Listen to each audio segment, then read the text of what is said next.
Now I call upon the Honorable Minister of Home Affairs to reply the discussion.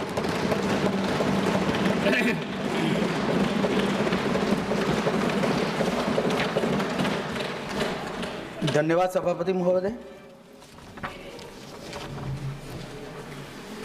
एक प्रकार से 2 दिन से ये महान सदन में गृह मंत्रालय पर पक्ष और विपक्ष दोनों के सदस्यों ने अपने विचार रखे। काफ़ी उपयोगी सुझाव भी आए हैं। कुछ हमारी कमियों की तरह भी ध्यान दिलाने का प्रयास किया गया है। कुछ राजनीतिक आक्षेप भी किए गए और कुछ राजनीतिक रूप से टिप्पणियां भी की गई। मैं संसदीय भाषा के अनुरूप ही सभी चीज़ों का जवाब देने का भी प्रयास करूंगा और हमारी बात को भी रखने का प्रयास करूंगा।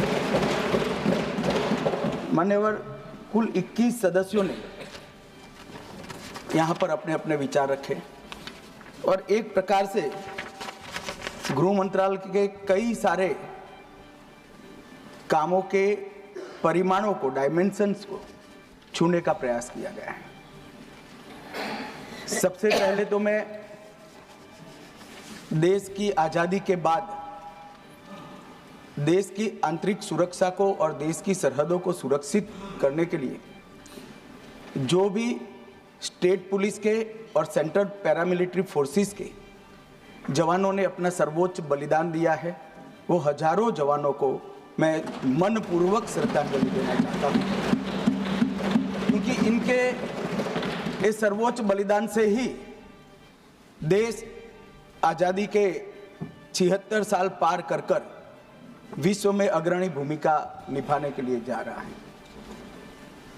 वो बलिदानियों के परिवारजनों का भी मैं मनपूर्वक धन्यवाद करना चाहता हूं कि आपने जिस धैर्य के साथ, जिस वीरता के साथ, उत्साह के साथ आपके परिजनों को देश की सुरक्षा के लिए भेजा और उनके सर्वोच्च बलिदान को ये देश, ये सदन, ये देश की 140 करोड़ की जनता कभी भुला नहीं सकती।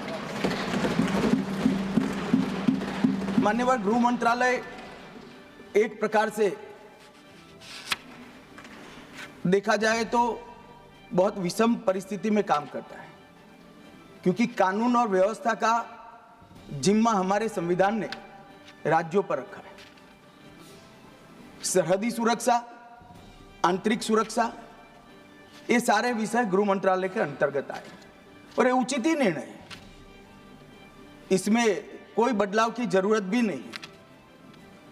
परंतु कानून और व्यवस्था का जिम्मेदारी जब राज्यों का होता है, तब अब 76 साल के बाद ऐसी परिस्थिति खड़ी हुई है कि कई प्रकार के क्राइम राज्य की सीमा तक सीमित नहीं होते, वो अंतरराज्य भी होते हैं, बहुराज्यीय गुनाह भी होते हैं, जैसे नारकोटिक्स है, साइबर क्राइम है, जैसे संगठित अपराध की गैंगे हैं, जैसे हवाला है।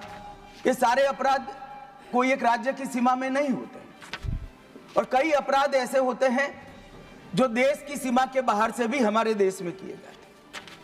और इस सबको देखते हैं तो समयानुकूल तरीके से गृह मंत्रालय में परिवर्तन होना बहुत जरूरी होता है। और मैं बहुत गर्व के साथ कहता हूं कि 10 साल में नरेंद्र मोदी जी ने कई सालों के परिवर्तन जो नहीं किया गया था, उसको एक साथ कर कर राष्ट्रीय सुरक्षा को सुनिश्चित करने का काम किया। और जितने भी चैलेंजेस खड़े हुए थे, समयानुकूल परिवर्तन न करने के कारण वो सारी चुनौतियों टेक्नोलॉजी का उपयोग कर कर, दृढ़ राजनीतिक इच्छा शक्ति का उपयोग कर कर, एक मजबूत विधायी खाका खड़ा कर कर और हमारे सुरक्षा कर्मियों का हौसला की बढ़ोतरी कर कर इसको भरने का प्रयास नरेंद्र मोदी जी के नेतृत्व में 10 साल में हुआ है। और मैं मानता हूं कि ये प्रयास के बाद भी कई चीजें ऐसी होती हैं जिनके बारे में कई सदस्यों ने मुद्दे भी उठाए हैं, मैं इसका भी जवाब दूंगा। मान्यवर, जब गृह मंत्रालय की चर्चा होती है तब हमारे देश में 2014 के पहले से जब नरेंद्र मोदी सरकार चुनकर आई तब कई सारे लेगेसी इश्यूज हमें मिले। ये देश की सुरक्षा, इस देश का विकास, इस देश का सार्वभौमत्व भी 3 बड़ी समस्याओं के कारण हमेशा चैलेंज होता रहा, इसको चुनौती मिलती है।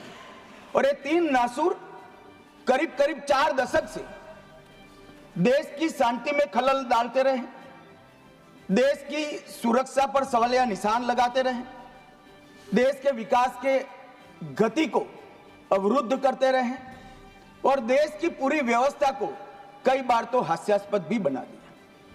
मान्यवर, 3 नासूर थे। जम्मू कश्मीर की समस्या, वहां टेररिज्म की समस्या, वामपंथी उग्रवाद जो तिरुपति से पशुपतिनाथ का स्वप्न देखते थे, और तीसरा समस्या था उत्तर पूर्व का उग्रवाद, नॉर्थ ईस्ट का उग्रवाद। इन 3 समस्याओं का टोटल लगाएं तो लगभग 92,000 इस देश के नागरिक 4 दशक में मारे गए। माने और ये तीनों समस्या के संपूर्ण उन्मूलन के लिए एक सुनियोजित प्रयास कभी नहीं हुआ था जो नरेंद्र मोदी जी ने चुनकर आने के बाद। मैं सबसे पहले कश्मीर की बात करूंगा। मान्यवर, कश्मीर में हम सब जानते थे कि पड़ोसी देश से आए दिन आतंकवादी घुसते थे, यहां बम धमाके करते थे, हत्याएं करते थे। एक भी त्योहार ऐसा नहीं होता था जो चिंता के बगैर जाता था। और केंद्र सरकारों का रवैया लचीला होता था, चुप्पी साध जाते थे, बोलने में डर लगता था, कोई दुविधा भी थी, शायद वोट बैंक का भी डर था। नरेंद्र मोदी जी के आने के बाद आतंकवाद के खिलाफ 0 टॉलरेंस की नीति प्रधानमंत्री की ने। हमारे आने के बाद भी हमले हुए, उरी पर हुआ, पुलवामा पर हुआ। पहले हमले होते थे, कुछ नहीं होता था, कोई कुछ नहीं बोलता था, जवाब नहीं दिए जाते थे और लोग भूल जाते थे। दिल्ली के अखबारों में कोने में कहीं छपता था, आज 7 लोग शहीद हो गए, मारे गए, बम धमाका हुआ। मगर कोई संवेदना तक समाप्त हो जाए वहां तक चीजें लिंगरिंग रहती गई, लिंगरिंग रहती गई, लिंगरिंग रहती। मोदी जी के आने के बाद उरी और पुलवामा में हमला हुआ। 10 ही दिन में पाकिस्तान के घर में घुसकर सर्जिकल स्ट्राइक और एयर स्ट्राइक कर जवाब दिया।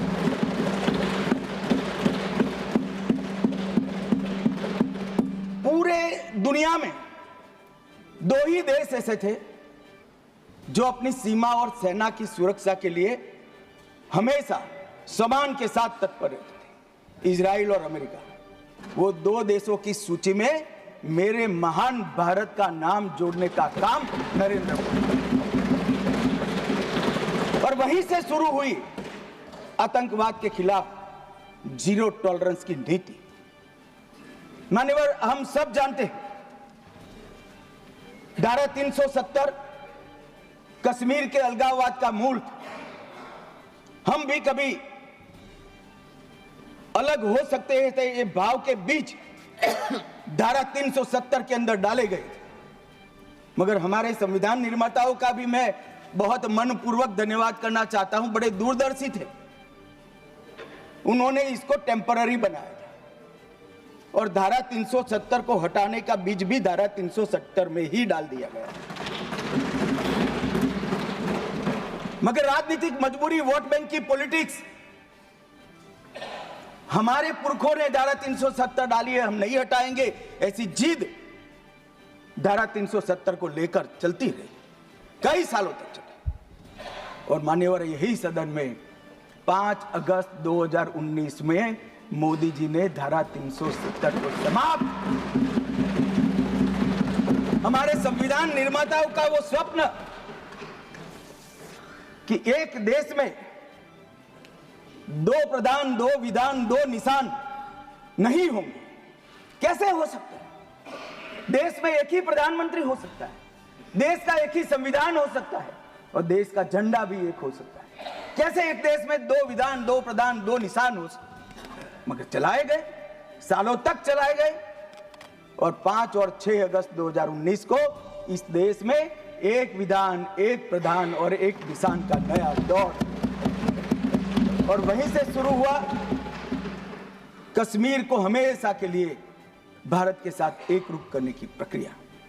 सबसे पहले डोगरी, हिंदी और उर्दू को राज्य की भाषा का स्टेटस दिया गया।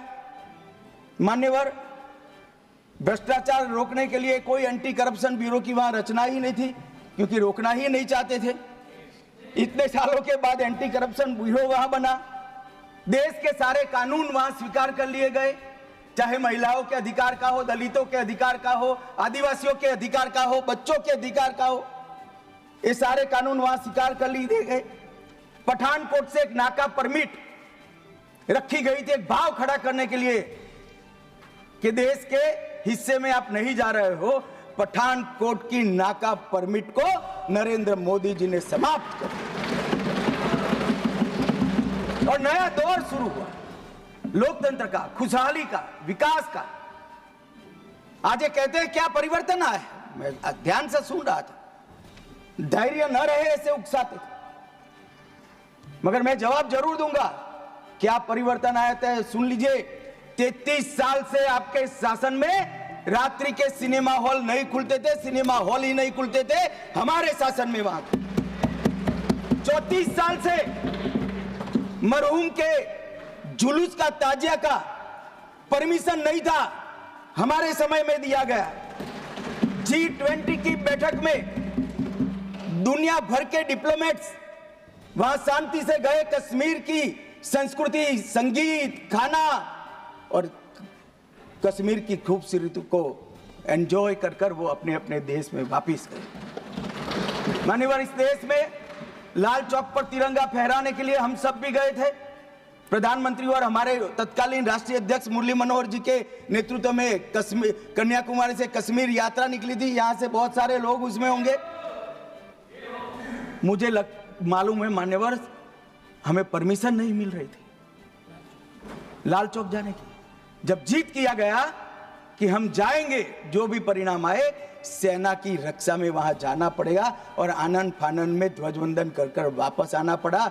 वो ही लाल चौक पर हर घर तिरंगा में, एक भी घर ऐसा नहीं था जहां तिरंगा नहीं। श्रीनगर में फॉर्मूला 4 कार रेसिंग हुआ, वही लाल चौक पर कृष्ण जन्माष्टमी का महोत्सव रंग चंग के साथ मनाया गया। मां शारदा देवी के मंदिर में दशकों के बाद दीपावली और सरस्वती पूजन हुआ। खीर भवानी का ज्येष्ठ अष्टमी का महोत्सव 22 साल के बाद मनाया गया। और मान्यवर, सिर्फ 370 हटने से क्या होगा ये पूछते थे। इसके पीछे हमने कई सारे ऐसे कदम उठाए जिससे आतंकवादियों के साथ भारतीय बच्चों की जुड़ने की संख्या करीब करीब 0 हो गई है। 0। पूरे देश ने देखा होगा, 10 साल पहले आतंकवादियों का महिमा मंडन होता था, बड़े बड़े जनाजे के जुलूस निकलते थे। आतंकवादी तो आज भी मारे जाते हैं, हमारे समय में ज्यादा मारे गए। एक का भी जुलूस नहीं निकला, जहां मरते हैं वहीं दफना दिए जाते।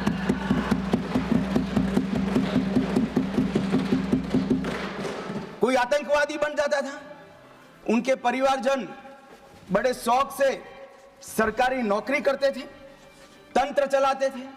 हमने ढेर सारे आतंकवादियों के रिश्तेदारों को रूथलेसली सरकारी नौकरी से निकालने का काम किया और एक कठोर संदेश। बार काउंसिल में उनके समर्थक बैठे थे, केस नहीं कर सकते थे, हड़तालें हो जाती थी। जो समर्थक बैठे थे वो सभी या तो दिल्ली की जेल में है या श्रीनगर की जेल में है। मान्यवर, आतंकवाद और आतंकवादी दोनों के समर्थकों सरकारी रोजगार, पासपोर्ट देने में और गवर्नमेंट कॉन्ट्रैक्ट के लिए हमने बिल्कुल बैन कर दिया, हिम्मत के साथ किया और आज लोग नहीं जुड़ रहे। और इसका परिणाम क्या हुआ मानिए? ये कहते हैं क्या हुआ 370 से। मैं आज हिसाब देने आया हूं क्या हुआ 370 हटाने के बाद। 6 साल हो गए मान्यवर। 2004 और 14 दोनों के बीच में जो कुल घटनाएं थी टेररिज्म की 7200 से 17 से घटकर 2242 तक। मैं 10 साल की कहता हूं, अंतिम 6 साल की नहीं कह रहा। मृत्यु टोटल जो था उसमें लगभग कुल मृत्यु में 70% की कमी आई। नागरिकों की मृत्यु में 81% और सिक्योरिटी फोर्सेस की मृत्यु में 50% की कमी आई है मान्यवर। ये बताता है कि आतंकवाद कम हुआ है। 2010 से 14 में हर साल एवरेज ऑर्गेनाइज्ड स्टोन पेल्टिंग पथराव 2654 के एवरेज से हुए। 24 में एक भी करने की किसी की हिम्मत नहीं। ऑर्गेनाइज्ड हड़ताल 132 हुई, आज किसी की हिम्मत नहीं है, एक भी हड़ताल नहीं होती। स्टोन पेल्टिंग में नागरिकों की मृत्यु 112 और जख्मी 6000 हुए थे। अब स्टोन पेल्टिंग ही नहीं है तो मृत्यु या जख्मी होने का सवाल ही नहीं मान्यवर। और इन कांग्रेस के शासन से किसी एक साल को पीक कर सबसे कम आंकड़े और भारतीय जनता पार्टी के शासन के एक साल में पीक कर सबसे कम आंकड़े इकट्ठा करते हैं तो 2004 का साल कांग्रेस के लिए सबसे अच्छा माना जाएगा, क्योंकि 2004 में अटल जी की सरकार गई थी। कुल घटनाएं उसमें 1517 हुई थी। ध्यान से सभी सदस्य सुने, ऐसा मेरा विनंती। 2004 में कुल घटनाएं 1587 हुई थी, 24 में कुल घटनाएं सिर्फ 85 हुई। नागरिकों की मृत्यु 2004 में 733 हुई थी, 2024 में सिर्फ 26 हुई। सिक्योरिटी फोर्सेस का मृत्यु 331 हुआ था और 2024 में 31 हुआ है। मान्यवर, ये परिवर्तन आया है। और कश्मीर के विकास के लिए भी जब शांति होती है, सुरक्षा होती है, लोकतंत्र बहाल होता है तो विकास अपने आप होता है। मगर कई सालों से कश्मीर की तिजोरी खाली थी। नरेंद्र मोदी जी ने 2015 में 80,000 करोड़ की 63 परियोजनाओं को जम्मू कश्मीर लद्दाख के लिए अप्रूव किया। और मान्यवर, मैं बताने आया हूं, मेरे खर्च का हिसाब कुछ लोग पूछ रहे थे। अरे भाई, थोड़ा कम हुआ होगा, हमने तो रखने का हिम्मत तो किया। आपके समय में तो खर्च का प्रोविजन भी नहीं कर सकते क्योंकि ऐसी स्थिति ही नहीं। मगर ऐसा नहीं है, खर्च नहीं हुआ है। 80,000 करोड़ में से 51,000 करोड़ का खर्च मान्यवर समाप्त हो चुका है और 63 में से 53 परियोजनाएं पूरी तरह से क्रियान्वित हुई। 19 से 24 में 40,000 सरकारी नौकरियां दी, 1,51,000 ओबीसी बच्चों को विश्वकर्मा योजना से स्वरोजगार दिया, 5184 यूथ क्लब स्किलिंग का काम कर रहे हैं, 18,000 युवाओं को खुद की टैक्सियां देने का काम हुआ, 15,000 महिलाओं को, युवा महिलाओं को तेजस्विनी के तहत 10 लाख तक का सहायता दिया और कई सारे रोजगार के सृजन हुए। मान्यवर, एकदम आकर्षक उद्योग नीति लाकर आज कई सालों के बाद कश्मीर में इन्वेस्टमेंट का माहौल खड़ा हुआ है।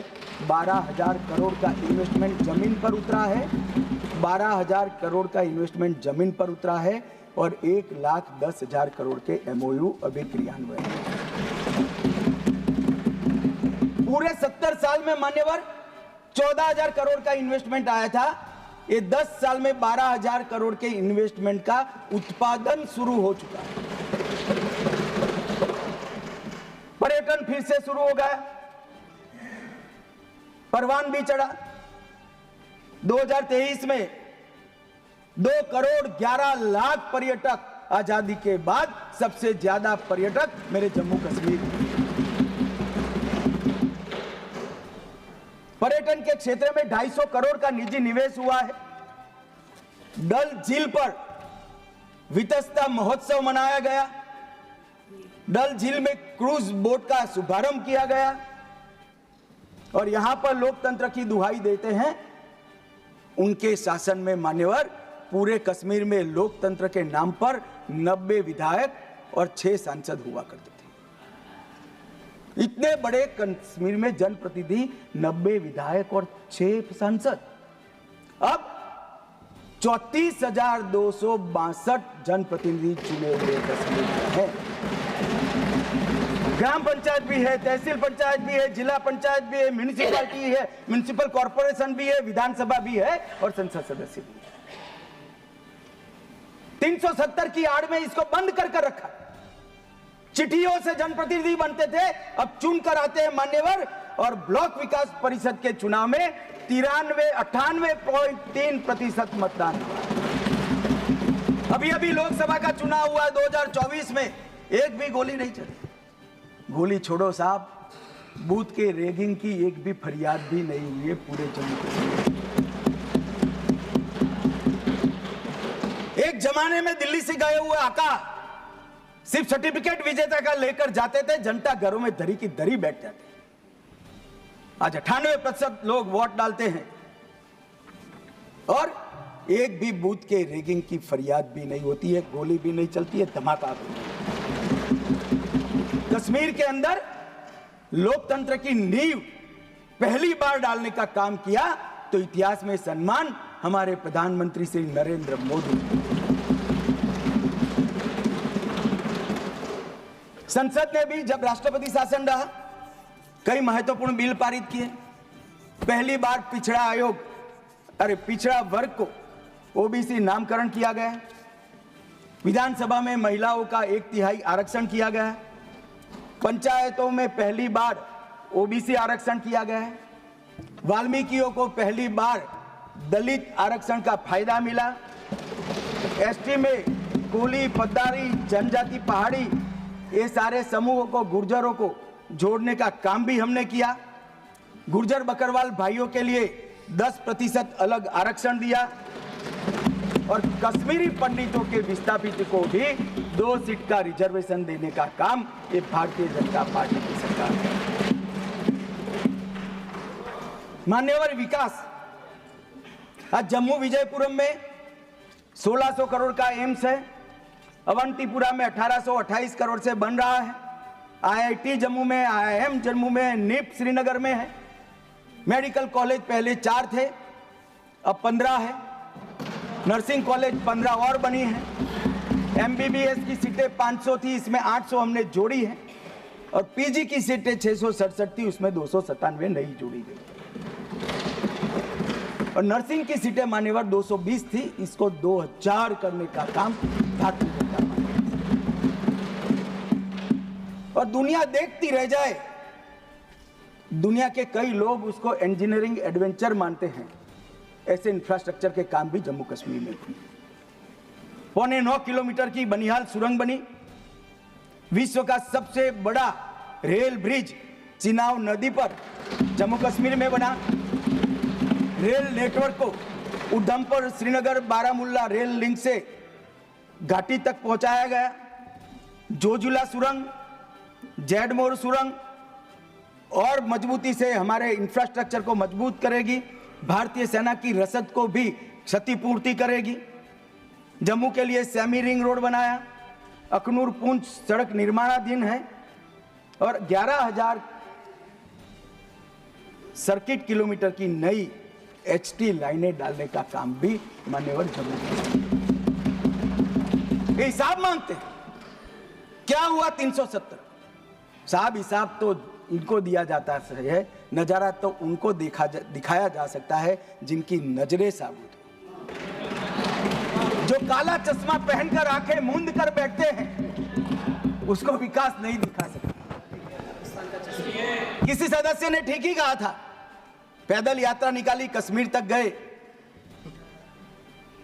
अपने कार्यकर्ताओं के साथ बर्फ की होली भी खेले और कहे कि मुझे दूर से आतंकवादी दिखाई पड़ा था। अरे भाई, नजर में ही आतंकवादी है तो आपको सपने में भी आएगा और कश्मीर में भी दिखाई। हम तो दिखाई देते ही सीधा दो आंखों के बीच में गोली मारते हैं, मान्यवर, दो आंखों। हमारी सरकार ना आतंकवाद को सह सकती है ना आतंकवादियों को सह सकती। कोई जगह नहीं है देश में अब देश के नागरिकों के साथ खून की होली खेलने वाले। मान्यवर, दूसरी समस्या थी वामपंथी उग्रवाद। वामपंथी उग्रवाद अभी अभी किसी ने भाषण किया कि राजनीतिक समस्या है। अब मुझे तो इस सोच पर ही दया आती है। विकास की दृष्टि से पिछड़े हुए कई जिले हैं, कई तहसीलें हैं। सबको मालूम है लंबे कालखंड के बाद हम आजाद हुए। कोई भी सरकार हो, भले कांग्रेस की ही थी, मगर कोई 5-25 साल में सब जगह विकास नहीं पहुंचा सके। हम पहुंचा रहे हैं अब सब जगह, मगर छूट गया होगा कोई बार। तो इसका मतलब ये नहीं कि हम देश की व्यवस्था को ही न माने, संविधान को ही न माने और सरकार लाचार बनकर देखती रहे। हजारों लोग बलि चढ़े। हिम्मत देखे साहब, पशुपतिनाथ से तिरुपति तक का लाल कॉरिडोर, 12 राज्य, कई जिले, कई तहसीलें, कई थाने कब्जे कर दिए, पूरी व्यवस्था समाप्त कर, पैरेलल करेंसी चलाई, पैरेलल स्टैंप पेपर चलाए, सरकारें बनाई, कोई बोलने वाला नहीं। मैं सबसे पहले एक बात इस सदन में जिम्मेदारी के साथ बताना चाहता हूं, 21 मार्च 2026 को इस देश से नक्सलवाद समाप्त। और मैं जो बोल रहा हूं इसके पीछे नरेंद्र मोदी सरकार के 10 साल का परिश्रम, बारीक आयोजन, इनकी विकास की भूख संतोषने के लिए किए गए प्लानिंग और पैसों का आवंटन है। और सुरक्षा ग्रिड को एक भी जगह गैप न रह जाए, इस तरह से हमने पुख्ता किया है। मान्यवर, संवाद, सुरक्षा और समन्वय, ये 3 सिद्धांतों को अपनाकर हमने नक्सलवाद के खिलाफ हमारी लड़ाई जारी। मैं फिर से एक बार डीआरजी, एसटीएफ, सीआरपीएफ, आईटीबीपी और बीएसएफ के जवानों को ढेर ढेर बधाइयां देना चाहता हूं, जिन्होंने घंटों घंटों तक, जहां सूर्य की किरण दिन दहाड़े भी ना पड़े, ऐसे घने जंगलों के अंदर पानी पिए बगैर, खाना खाए बगैर, नींद लिए बगैर इस समस्या के समाधान के लिए अपना सर्वोच्च बलिदान दिया है। मान्यवर, हमने नवीनतम टेक्नोलॉजी के साथ नक्सलवाद के खिलाफ लड़ने की शुरुआत की।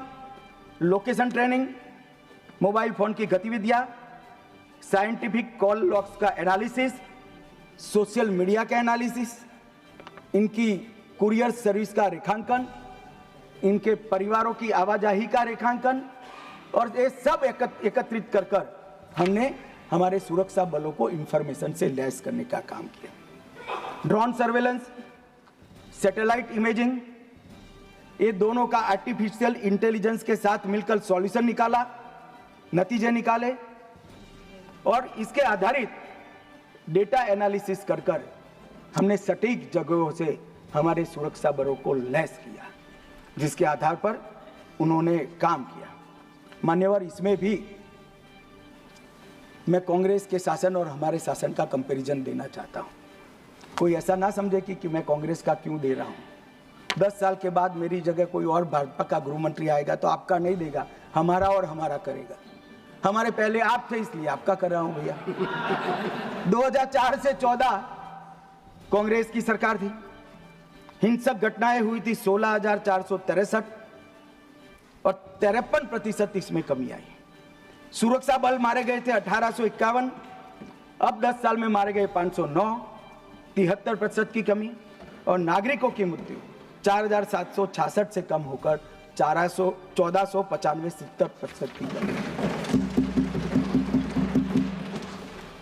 मैं दो शासन एक ही जगह पे एक ही कालखंड में अलग अलग विचारधारा के होते हैं तो कैसा परिणाम आता है इसके नतीजे बताना चाहता हूं। मेरी बात कुछ सदस्यों को ठीक नहीं लगेगी, मगर नक्सल को पॉलिटिकल समस्या समझने वाले शासन जब होता है तब क्या होता है, और विकास के साथ साथ सुरक्षा की दृढ़ता के साथ काम करने वाला शासन आता है तो क्या होता है।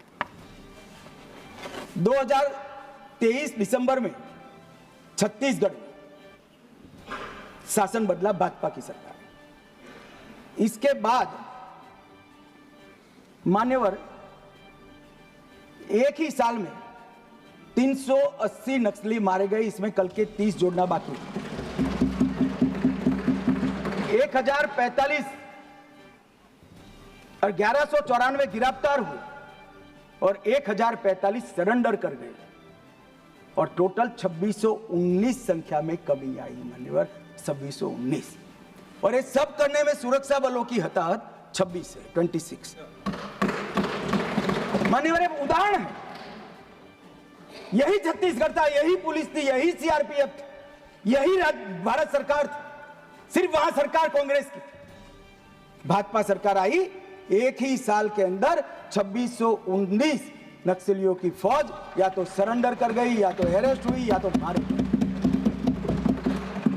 ये अप्रोच का सवाल है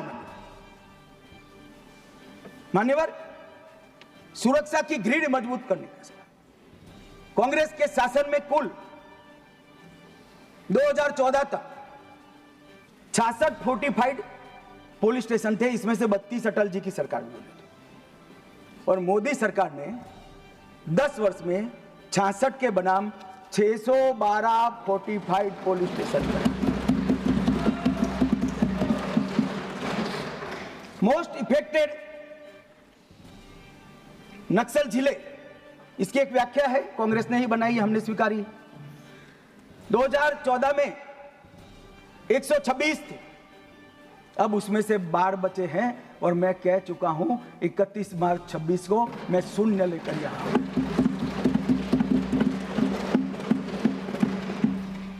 – 2014 में नक्सल घटनाएं घटी है ऐसे पुलिस स्टेशन 330 थे, अब सिर्फ 104 रह चुके हैं। नक्सल प्रभावित क्षेत्र में 18,000 स्क्वायर किलोमीटर से ज्यादा था, अब 4200 स्क्वायर किलोमीटर बचा है। और नाइट लैंडिंग हेलीकॉप्टर हेलीपैड्स एक भी नहीं थे, हमने 68 बनाए। कैंपों की खुलने की संख्या दयनीय है, मैं बताना नहीं चाहता क्योंकि बातें विदेश में भी जाती है, मगर हमने 5 ही साल में 302 नए सुरक्षा कैंप खोलकर पूरे एरिया को सुरक्षा की। फाइनेंशियल चॉकिंग करने के लिए मान्यवर हमने एनआईए और ईडी का उपयोग किया, कई करोड़ रुपया इनके जब्त करे, पीएमएलए के केस कर उनके फाइनेंसरों को जेल की सलाखों के पीछे डाला। लगातार राज्य और केंद्र के बीच में मीटिंगें हुई, मेरे स्तर पर सभी मुख्यमंत्रियों की 11 मीटिंगें हुई, और मेरे स्तर पर ही डीजीपी के साथ 12 मीटिंगें हुई। हमने डायनेमिक रणनीति बनाई, स्ट्रेटेजिक लोकेशनों पर सुरक्षा बलों को तैनात किया, और मान्यवर विकास तो वहां पहुंचना चाहिए। हमने बजट को भी 300% बढ़ाने का काम किया है। मान्यवर 14 से 24 में 11,503 किलोमीटर हाईवे बनाए, 20,000 किलोमीटर ग्रामीण सड़कें बनाई। पहले चरण में 2343 मोबाइल टावर लगाए, दूसरे चरण में 2542 मोबाइल टावर लगाए, और 4000 मोबाइल टावर लगाने का काम अभी चल रहा है। पूरा नक्सल एरिया अब मोबाइल कनेक्टिविटी से लैस ये दिसंबर के पहले हम कर देंगे। मानिए निर्मला जी और अश्विनी भाई यहां बैठे हैं। नक्सल प्रभावित जिलों में 1007 बैंक की शाखाएं ये सिर्फ 5 साल में खोलने का काम हुआ है। 937 एटीएम बनाए और 5,731 डाकघर बैंकिंग सेवा के साथ खोलने का काम भारतीय जनता पार्टी ने 48 के 48 जिलों में कौशल विकास योजना पहुंची। एनआईए का एक मजबूत वर्टिकल बना। 1143 वहीं से ही आदिवासी युवाओं को भर्ती कर सुरक्षा बलों में लिया और हमने 6 नए हेलीकॉप्टर वहां जवानों के रेस्क्यू और रिहेबिलिटेशन के लिए बनाए। इंजर्ड होते ही इसको अस्पताल में लिया जाए, जो रात को भी उठ सकते हैं। और इसका परिणाम यह हुआ है कि आज नक्सलवाद धीरे धीरे सिमटता जा रहा है मान्यवर। और मैं इतना कहना चाहता हूं कि जो मारे गए हैं उसमें बहुत सारे इनके प्रमुख नेता हैं। इसके कारण उनका पूरा आंदोलन चरमरा गया है, एकदम चरमरा गया है। और कई सारे करोड़ों के रुपया के इनाम थे, ऐसे लोग सरेंडर भी हो गए। मारे गए जोनल कमेटी के मेंबर 1, सब जोनल कमेटी के 5, स्टेट लेवल कमेटी के 2, डिविजनल कमेटी के 31 और 59 एरिया कमेटी के मेंबर मारे गए मान्यवर। ये आंकड़ा कभी भी आत्मसमर्पण के लिए भी हम लचीली पॉलिसी लेकर आए और जो लोग हमारी सरकार की घोषणाओं के पीछे मखौल उठाते कि कई सरकारें बदल गई, कुछ नहीं हुआ, मैं बड़े आनंद और विश्वास के साथ कहना चाहता हूं, ये सरकार के रहते ही ये देश नक्सल समस्या से मुक्त हो जाएगा मान्यवर। इसमें किसी को सरकार जब इच्छा होती है तो बहुत कुछ होता है, मगर इच्छा होना बड़ा महत्वपूर्ण होता है मान्यवर। नॉर्थ ईस्ट की समस्या को भी कमोबेश हम समाप्त करने के कगार पर है मान्यवर। वहां पर भी हिंसक घटनाओं में 70% की कमी, हताहत सुरक्षा बलों में 72% की कमी और हताहत नागरिकों की संख्या में 85% की कमी है। हमारी सरकार आने के बाद हमें सब हथियारी ग्रुपों से बातचीत की मान्यवर। 19 से अब तक 12 महत्वपूर्ण शांति समझौते किए। 2020 में NLFD के साथ, 21 में ब्रू रियांग के साथ, 22 में कार्बी के साथ, 2022 में आदिवासियों के साथ, आदिवासी संगठनों के साथ, 2022 में असम मेघालय अंतरराज्यीय सीमा का समझौता, 2023 में DNLA, UNLF और उल्फा का समझौता, असम और अरुणाचल प्रदेश का अंतरराज्यीय सीमा का समझौता, 24 में त्रिपुरा के साथ समझौता, NLFT और ATTF के साथ समझौता। कुल मिलाकर मान्यवर 10,900 युवा हथियार डालकर मेन स्ट्रीम में आए हैं। मैं अभी बोडोलैंड जाकर आया हूं मान्यवर। हजारों युवा आज विकास के रास्ते पर चल पड़े हैं, अपनी ही बोडो मातृभाषा में पढ़ते हैं, अपना ही धर्म अनुसरित करते हैं और विकास के काम करते हैं। ये बोडोलैंड का समझौता जब हुआ तब सब मजाक उड़ा कि समझौते धरे के धरे रह जाएंगे। आज मैं कार्यक्रम देख कर आया हूं, मोदी जी गए, 5 लाख बोडो युवा, वृद्ध, अबला, नागरिक सब। मैं कुछ दिन पहले ही बोडोलैंड जाकर आया हूं मान्यवर।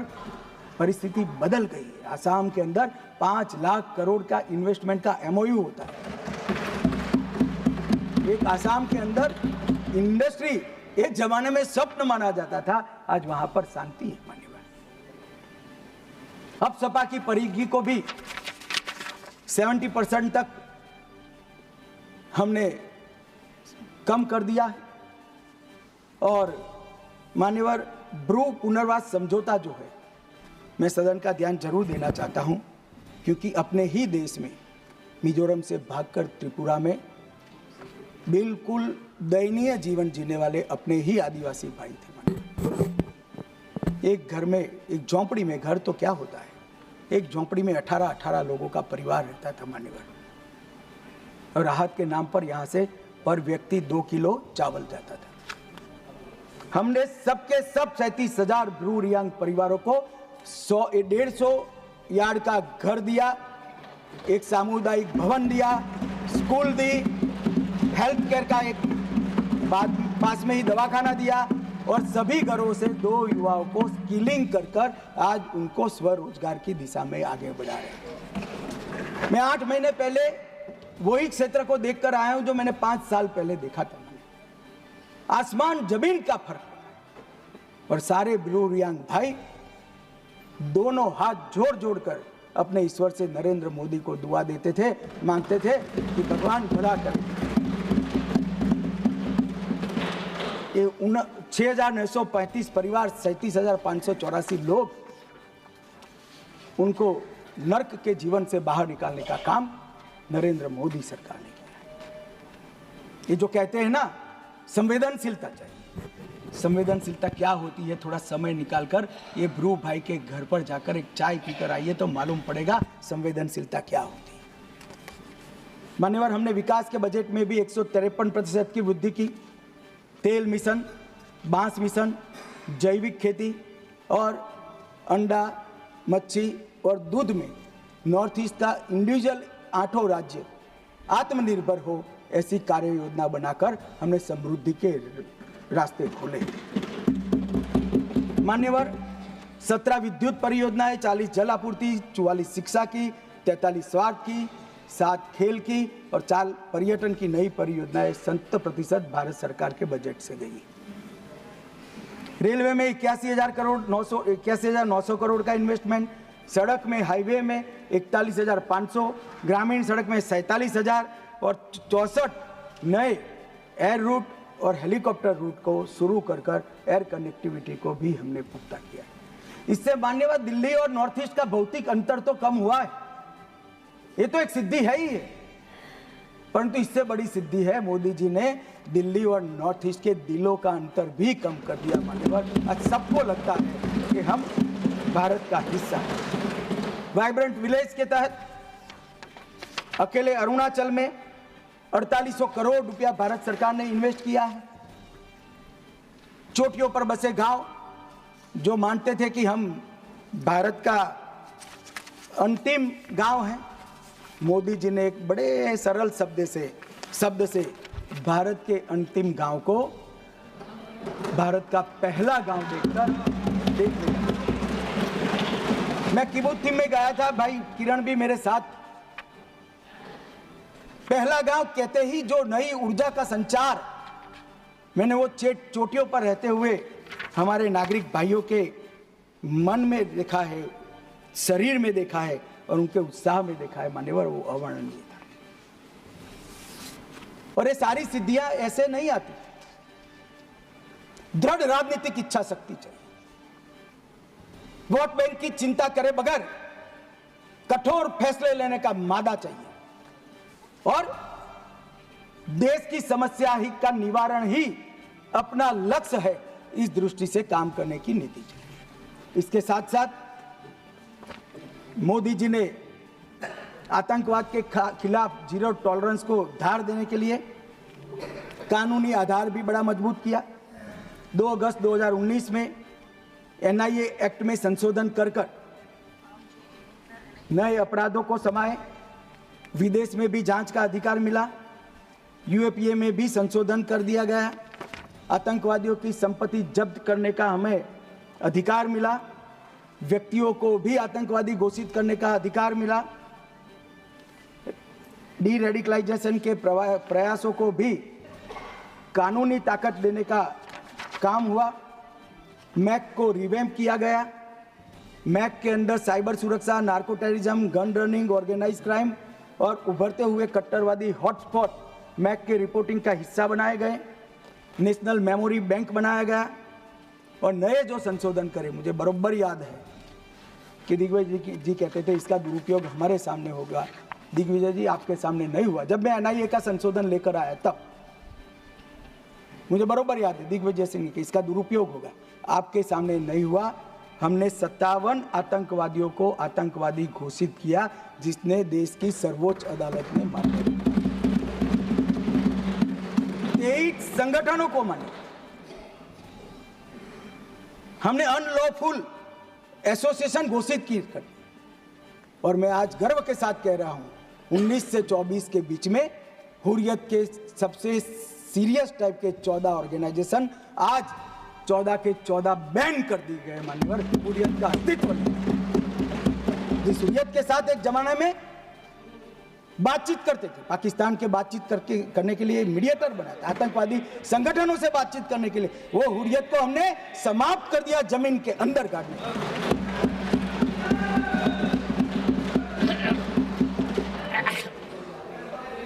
मान्यवर, पीएफआई पूरा सदन जानता है, यहां बैठे या वहां बैठे सब मानते कि पीएफआई आने वाले दिनों में देश के लिए बड़ा खतरा था।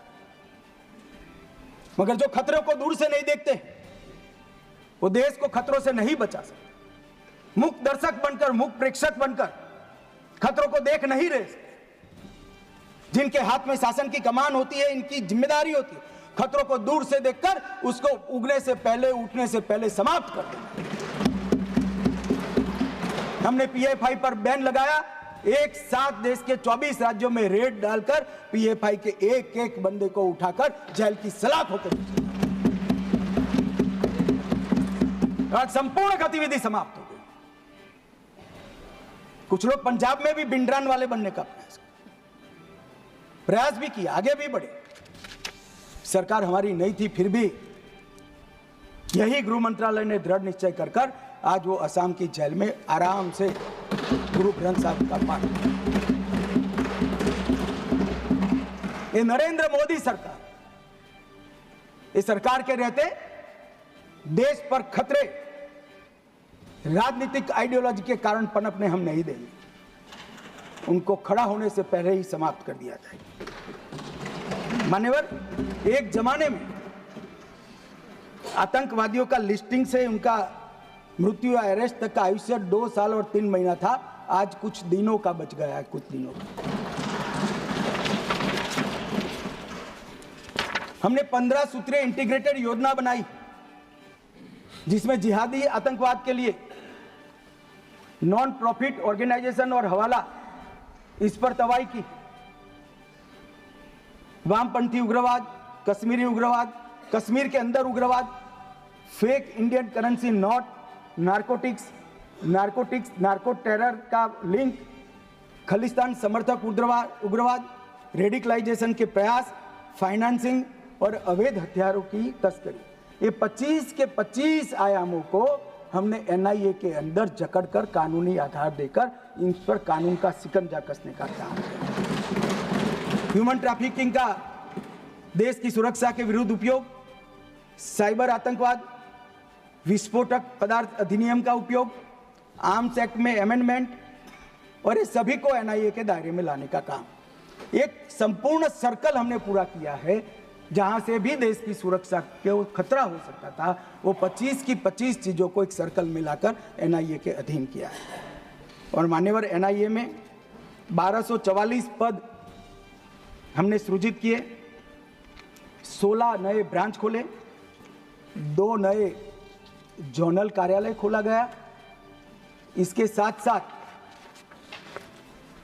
एनआईए के परफॉर्मेंस पर कुछ लोग बोल रहे थे, आज बैठे नहीं है, वॉकआउट कर गए। 652 मामले, जब यूएपीए लगता है तक एक ट्रिब्यूनल भी होती है और सुप्रीम कोर्ट तक केस जाता है कि यूएपीए लगाया वो ठीक है या नहीं है। मैं मेरी सरकार का रिकॉर्ड कहने आया हूँ साहब, 652 मामले में से एक भी मामले में सुप्रीम कोर्ट तक एक भी केस को अनुचित घोषित नहीं किया गया।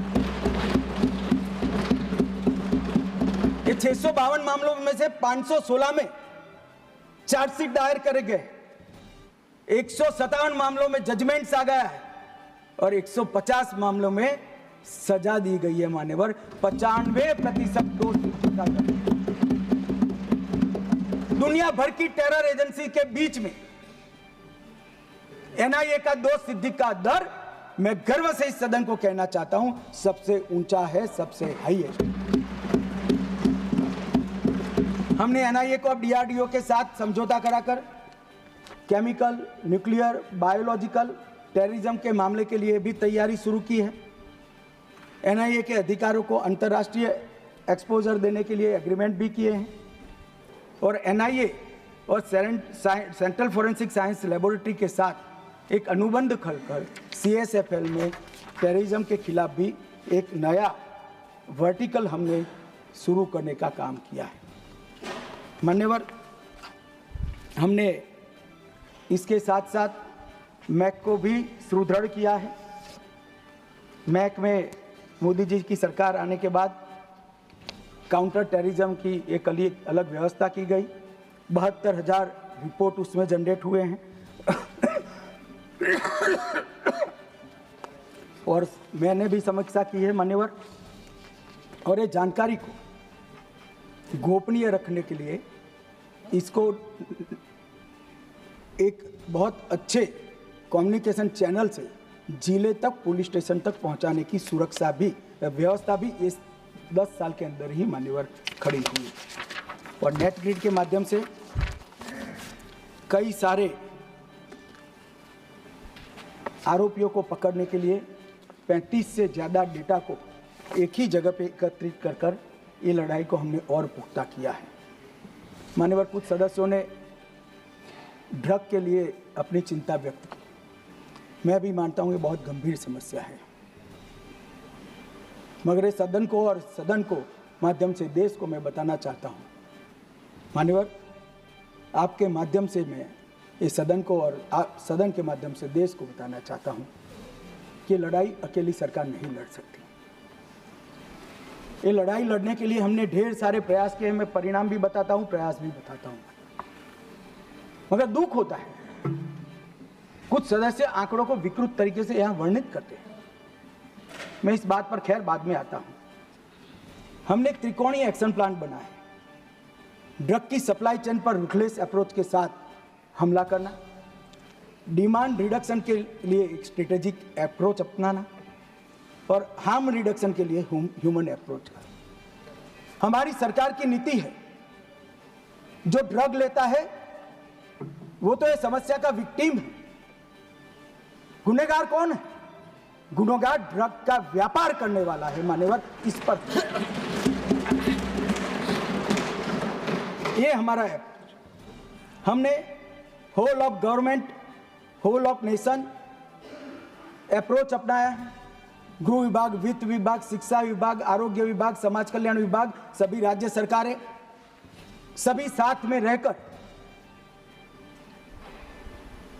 इस समस्या के खिलाफ लड़ रहे हैं। हमने टॉप टू बॉटम और बॉटम टू टॉप इन्वेस्टिगेशन का एक नया प्रयोग शुरू किया। एक ड्रग की पुड़िया मिलती है तो ड्रग देश में कहां से आई वहां तक का इन्वेस्टिगेशन होता है, वो इंडिविजुअल केस नहीं माना जाता है। और अंतर्राष्ट्रीय सीमा में अगर ड्रग पकड़ा जाता है, पोर्ट पर भी पकड़ा जाता है, एयरपोर्ट पर भी पकड़ा जाता है, तो वो पुड़िया बनकर कहां जाने वाला था वहां तक का इन्वेस्टिगेशन होता है। और इसके बहुत अच्छे नतीजे भी हमें, मगर ये चुनौती का प्रभाव पर्सनल लेवल पर, नेशनल लेवल पर देश का आर्थिक नुकसान और देश की सुरक्षा का नुकसान, चतुष्कोणीय दुष्प्रभाव है। और ड्रग मनी का उपयोग नक्सलवाद, आतंकवाद, अलगाववाद, क्रिप्टो करेंसी के चलन में वृद्धि, क्रिप्टो करेंसी का भी ड्रग के चलन में उपयोग, इसके बहुकोणीय हमले को देखकर हमने भी इसी तरह की नीति अपनाई। 2019 में गृह मंत्रालय ने 4 स्तरीय एनकोड मैकेनिज्म का गठन किया। जो एक शीर्ष स्तरीय एनकोड है वो यहाँ भारत सरकार में स्थित है। फिर कार्यपालक स्तरीय पर जहाँ सचिवों और राज्य के मुख्य सचिव और डीजीपीज हैं। फिर राज्य स्तरीय है जो मुख्यमंत्री की अध्यक्षता में होता है, और फिर जिला स्तरीय है जो डीएम की अध्यक्षता में होता है। और अब तक 5 साल में 7 शीर्ष स्तरीय बैठक हुई, 5 कार्यकारी स्तर की, 191 राज्य स्तर की और 6750 जिला स्तर की बैठकें हो चुकी हैं। इसको मिनिटाइज करते हैं। एक सुरक्षित चैनल के माध्यम से एक दूसरे के साथ इंफॉर्मेशन का शेयरिंग होता है, और जहां राज्यस्तर गुना है वहां जेसीसी का भी गठन हमने किया गया है। एनसीबी की कैडर को भी हमने मजबूत किया है। 5 नए जोनल कार्यालय, 4 नए क्षेत्रीय कार्यालय, 12 सब जोनल कार्यालय और समुद्री मार्ग को भी पूर्णतया सील करने के लिए नौसेना, हमारा तटरक्षक, राज्य की पुलिस और कस्टम सभी एक साथ कंधे से कंधा मिलाकर काम कर रहे हैं। कई प्रकार के संस्थागत रचना भी की गई है। निदान नार्को अपराधियों को एक्सचेंज के लिए एक डेटाबेस बना है, एनकोड पोर्टल बना है, NCB Bhaskaracharya national institute for space application and Jio informatics बनाया है, वो अब बाइसेग है, वो इसका काम कर रहा है। ड्रग नेटवर्क चार्ट का मैपिंग भी किया गया है और हमने कई सारे नए इनिशिएटिव लेकर कॉलेज तक जागरूकी को पहुंचा है। संपत्ति की जब्तियां और कई प्रकार के कठोर कानूनों से हमने इस पर अटैक किया है और परिणाम आया है मान्यवर, जो आंकड़े मेरे एक साथी ने भी एक अलग दृष्टिकोण से बताया।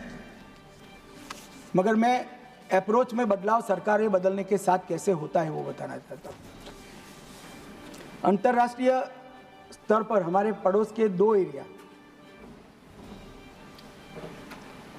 गोल्डन ट्रायंगल और गोल्डन क्रेसेंट के नाम से जानते थे। वो गोल्डन ट्रायंगल और गोल्डन क्रेसेंट इसलिए कहे जाते थे कि वहां से ड्रग उत्पन्न होकर पूरी दुनिया में जाती थी, पैसा कमाने का जरिया था। हमने बहुत प्रयास कर पूरी दुनिया ने आज इसको डेथ ट्रायंगल और डेथ क्रेसेंट के नाम से स्वीकारना शुरू किया है। माननीय नजरिए का बदलाव, ड्रग व्यापार नहीं है, पूरी दुनिया के युवाओं के लिए खतरा है, नस्लें बर्बाद करने का साधन है। और अब डेथ ट्रायंगल और डेथ क्रेसेंट को पूरी दुनिया अलग अलग करने के लिए एकजुट होती जाती है। मान्यवर, मैं फिर से एक बार 4 से 14 और 14 से 25 की कंपैरिजन कहना चाहता हूं, किसी को बुरा नहीं लगना चाहिए। जब्त ड्रग्स 2004 से 14 में 25 लाख किलोग्राम और अब बढ़कर 1 करोड़ किलोग्राम से ज्यादा हुआ। अब कुछ सदस्यों ने कहा कि आपके समय में बढ़ गया। अरे भैया, बढ़ नहीं गया, पहले से बढ़ा हुआ था, हमने पकड़ना शुरू किया जो आप नहीं पकड़ते थे। क्या नजरिया है हमारा? खून की संख्या घटाने के लिए खूनी को ना पकड़ो, क्या बात हो गई? हमने ड्रग ज्यादा पकड़ा तो हमें कहते हैं आपके समय में बढ़ गया। अरे बढ़ नहीं गया है, रोका भी हमने है, समाप्ति हम ही कर देंगे। और साहब, क्वालिटी ऑफ ड्रग 4 से 14 में 40,000 करोड़ का ड्रग पकड़ा गया और अब 1,50,000 करोड़ रुपए का ड्रग। क्योंकि ये जो एनकोड की सिस्टम बनी है, हमने इन्वेस्टिगेशन की पद्धति में बदलाव किया, मान्यवर, इसका परिणाम। और गत 5 साल में 14,000 करोड़ से अधिक का 23,000 किलो सिंथेटिक ड्रग भी हमने नष्ट कर दिया मान्यवर। और डिस्पोज पकड़ा हुआ उनका हमने जलाया। इन्होंने 10 साल में 3,36,000 करोड़ का केजी ड्रग्स जलाया, हमने 31 लाख केजी ड्रग जलाया।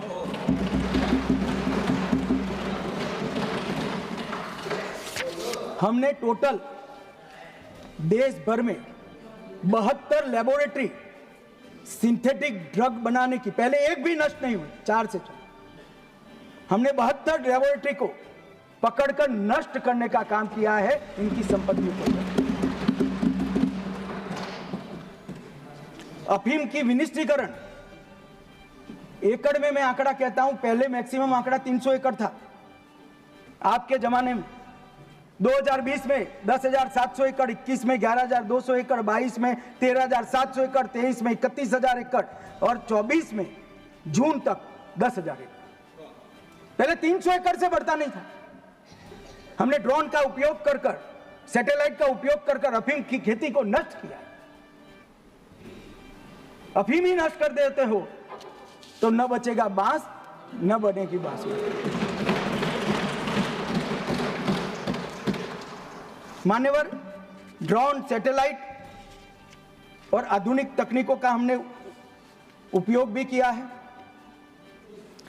और कुछ मामले कांग्रेस के समय में 1,73,000 दर्ज हुए थे, हमने 6,56,000 मामले थे।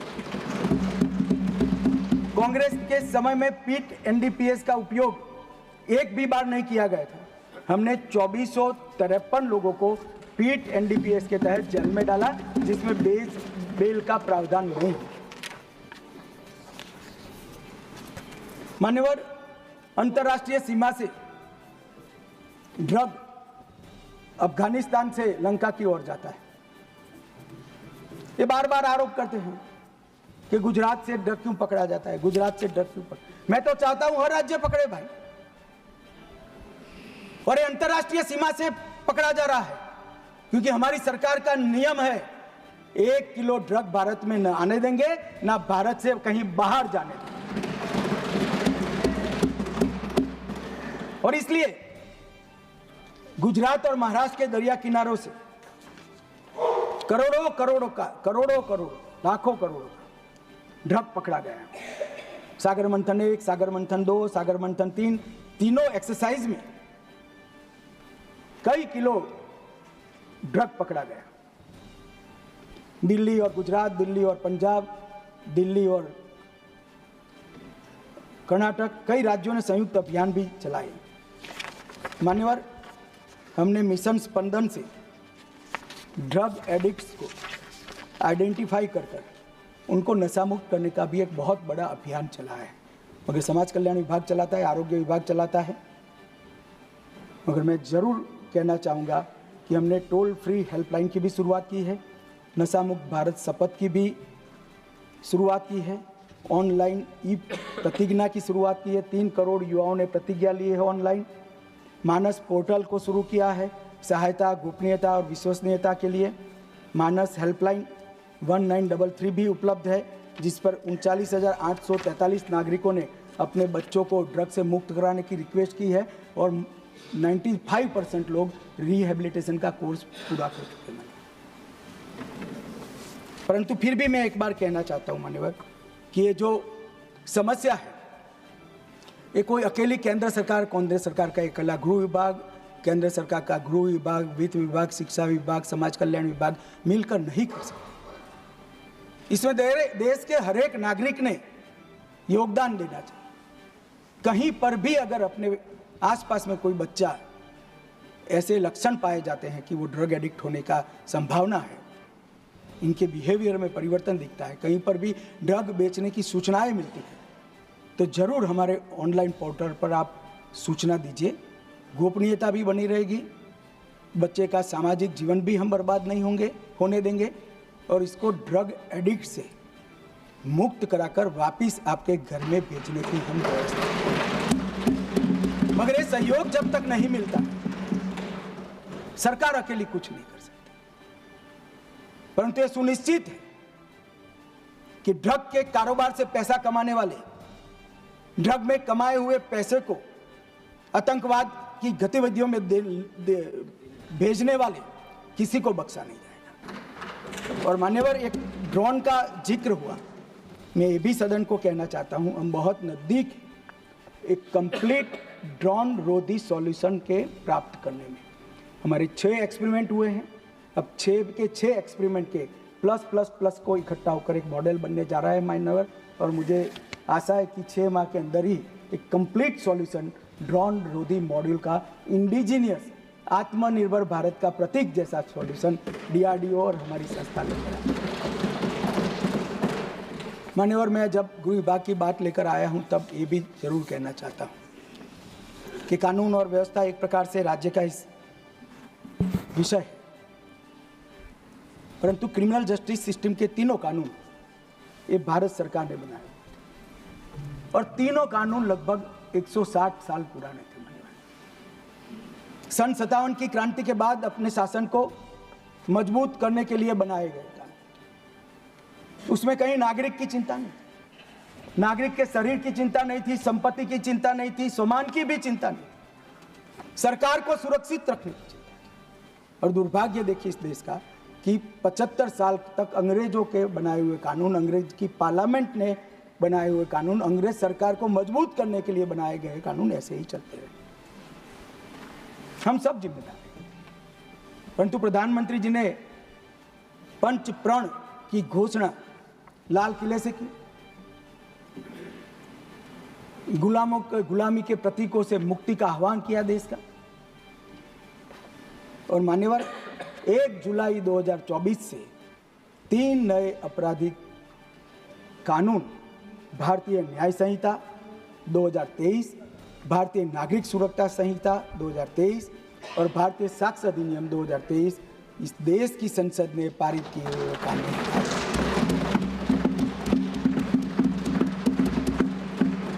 और 1 जुलाई से मान्यवर ये कानून पूरे देश में लागू हो गए। चंडीगढ़ पूर्णतया लागू करने वाला पहला राज्य भी बना है। कई सारे राज्य इसमें आगे बढ़ गए। इसके डिटेल में जाने से पहले मैं कुछ चीजें जरूर बता दूं।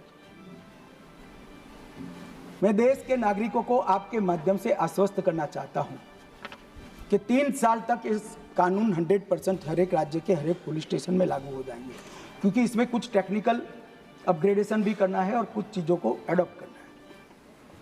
ये हो जाने के बाद देश के किसी भी पुलिस स्टेशन में रजिस्टर किया हुआ केस सुप्रीम कोर्ट तक 3 साल के अंदर न्याय प्राप्त कर लेगा। ऐसी व्यवस्था हमने इसका, मैं बेरोक टोक कह सकता हूं, विश्वास के साथ कह सकता हूं, 20वीं शताब्दी का ये सबसे बड़ा रिफॉर्म है। और तकनीक की दृष्टि से हमारे कानून विश्व भर में आधुनिक, विश्व भर में आधुनिक। और मान्यवर 2 सिद्धि के दर में हम दुनिया के देशों के समकक्ष तो पहुंचेंगे ही, कुछ साल में आगे भी निकल रहे। मैं आसाम गया था अभी, वहां रिव्यू हुआ। आसाम में 2 सिद्धि का दर 5% था। कुछ और भी बदलाव हुए वहां पर, सरकारें भी बदली है, शासन भी बदला है और कानून भी आए। और नए कानून होने के बाद जो FIR रजिस्टर हुए और जो जजमेंट आ गए कम समय के अंदर, इसके अंदर 2 सिद्धि का दर 68% आसाम में है। क्योंकि मान्यवर इसके अंदर फॉरेंसिक साइंस को बड़ा महत्व दिया। 7 साल से ज्यादा सजा वाले हर अपराध में फॉरेंसिक साइंस लेबोरेटरी की विजिट को कंपलसरी कर दिया गया। तो जहां तकनीकी साक्ष्य उपलब्ध होता है, फॉरेंसिक साइंस का साक्ष्य उपलब्ध होता है, वहां और साक्ष्य की जरूरत नहीं है। तो 200 साक्ष्य की फौज भी पुलिस नहीं लगाती है और वो आधार पर ही आपका फिंगरप्रिंट मिल गया, सीन ऑफ क्राइम से मिला, DNA मैचिंग हो गया, आपका मोबाइल का टावर वहां लोकेट करता है और कुछ बाकी नहीं बचता है, सजा हो जाता है। और नजर से देखने वाले साक्ष्य की भी जरूरत नहीं। भाई तेरा लोकेशन वहां है, तेरा DNA मैचिंग हो गया और तेरे फिंगरप्रिंट भी मिल गया, बचा क्या? और कई ऐसे दोष सिद्ध हो चुके हैं। पटने में ही एक ट्रिपल मर्डर केस 46 दिन में सॉल्व हो गया और 100 दिन के अंदर उनको आजीवन कैद की सजा भी। इसमें कई जगह पे मान्यवर समय मर्यादा को, पुलिस, प्रोसिक्यूशन और न्यायपालिका तीनों की समय मर्यादा को कानून के प्रोविजन से बांधा गया है। तारीख पे तारीख से अब मुक्ति मिलेगी, 2 से ज्यादा डेट ना बचाव पक्ष को मिलेगा ना प्रोसिक्यूशन को मिलेगा। 35 अलग अलग सेक्शंस में टाइम लिमिट जोड़ी गई है। इलेक्ट्रॉनिक माध्यम से आप शिकायत कर सकते हो। पहली सुनवाई के 60 दिन के अंदर आरोप तय करने, घोषित अपराधी की अनुपस्थिति में जो अपराध कर पाकिस्तान में भागकर बैठे उन पर भी अब ट्रायल चल सकेगी। जब यहां वो दोषित सिद्ध होंगे तो उनको वहां रहने में बड़ी तकलीफ आएगी। आपराधिक मामलों के मुकदमे की समाप्ति के बाद न्यायालय को सिर्फ 45 दिन में जजमेंट दे देना है।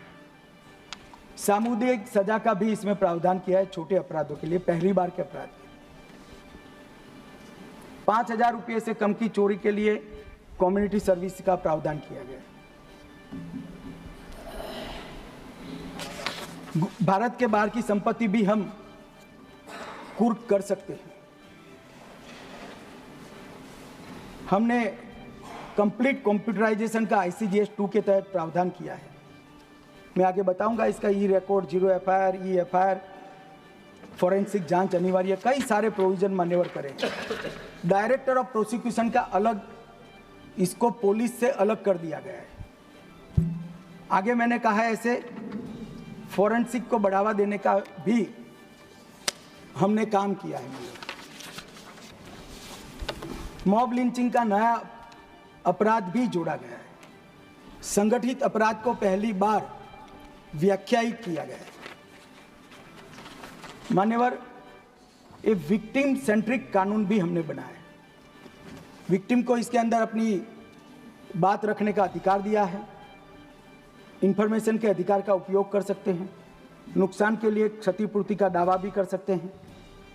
0 FIR को संस्थागत किया गया है और 90 दिन में जांच की प्रगति की रिपोर्ट भी मांगने का अधिकार हमने विक्टिम को दिया है।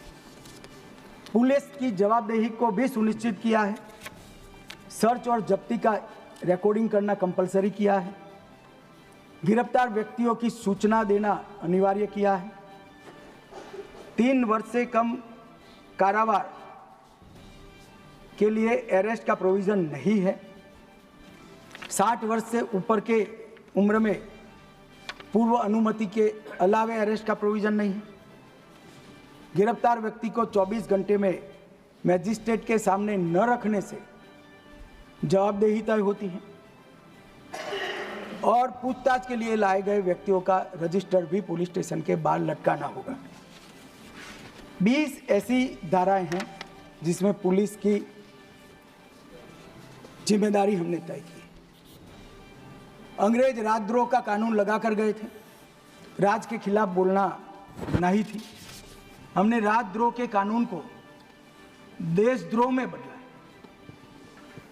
आप प्रधानमंत्री जी के खिलाफ तो कुछ भी बोल सकते हो, कोई आपत्ति नहीं, कायदे के मर्यादा में, मगर देश के खिलाफ नहीं बोल सकते। देश के खिलाफ बोले तो आज तक आतंकवाद की व्याख्या ही नहीं बनाई गई थी। पहली बार आतंकवाद की अधिकृत व्याख्या बनाई है। तकनीक को बढ़ावा दिया गया है। इलेक्ट्रॉनिक और डिजिटल साक्ष्य माने जाएंगे। डिजिटल तरीके से देश में कहीं पर से आप गवाही दे सकते हो। जेल से कोर्ट में जाने की किसी को जरूरत नहीं है। कोई ऑफिसर को अपनी ऑफिस से ही गवाही देने का अधिकार दिया है और समरी ट्रायल को भी छोटे मोटे अपराधों के लिए हमने कंपलसरी कर दिया है। अंडर ट्रायल को निश्चित अवधि के अंदर केस नहीं चलता है तो शासन की जिम्मेदारी होगी इसको बेल दे देने की। फर्स्ट टाइम ऑफेंडर अगर 1/3 सजा काट लेते हैं तो उनको बेल को अधिकार बना दिया गया है। गवाहों की सुरक्षा के लिए एक योजना कानून के अंतर्गत ही हमने सुनिश्चित की है। चेन स्नेचिंग को पहली बार अपराध के अंदर व्याख्यायित किया गया है और मान्यवर, मुझे आनंद है कि इररिस्पेक्टिव ऑफ पार्टी सभी राज्यों ने इस कानून को स्वीकारा है। इसलिए मैं सभी राज्य सरकारों का भी अभिवादन करना चाहता हूं। धन्यवाद। 19 राज्यों के साथ मेरी रिव्यू बैठक हुई है मान्यवर। BPRND, NCRB हैंड होल्डिंग भी कर रहे हैं और मुझे भरोसा है कि और 1 साल के अंदर हर थाना ये कानूनों के लिए पूरे टेक्निकल अपग्रेडेशन के साथ तैयार हो जाएगा मान्यवर। और ये देश की आपराधिक व्यवस्था में बहुत बड़ा फर्क होगा।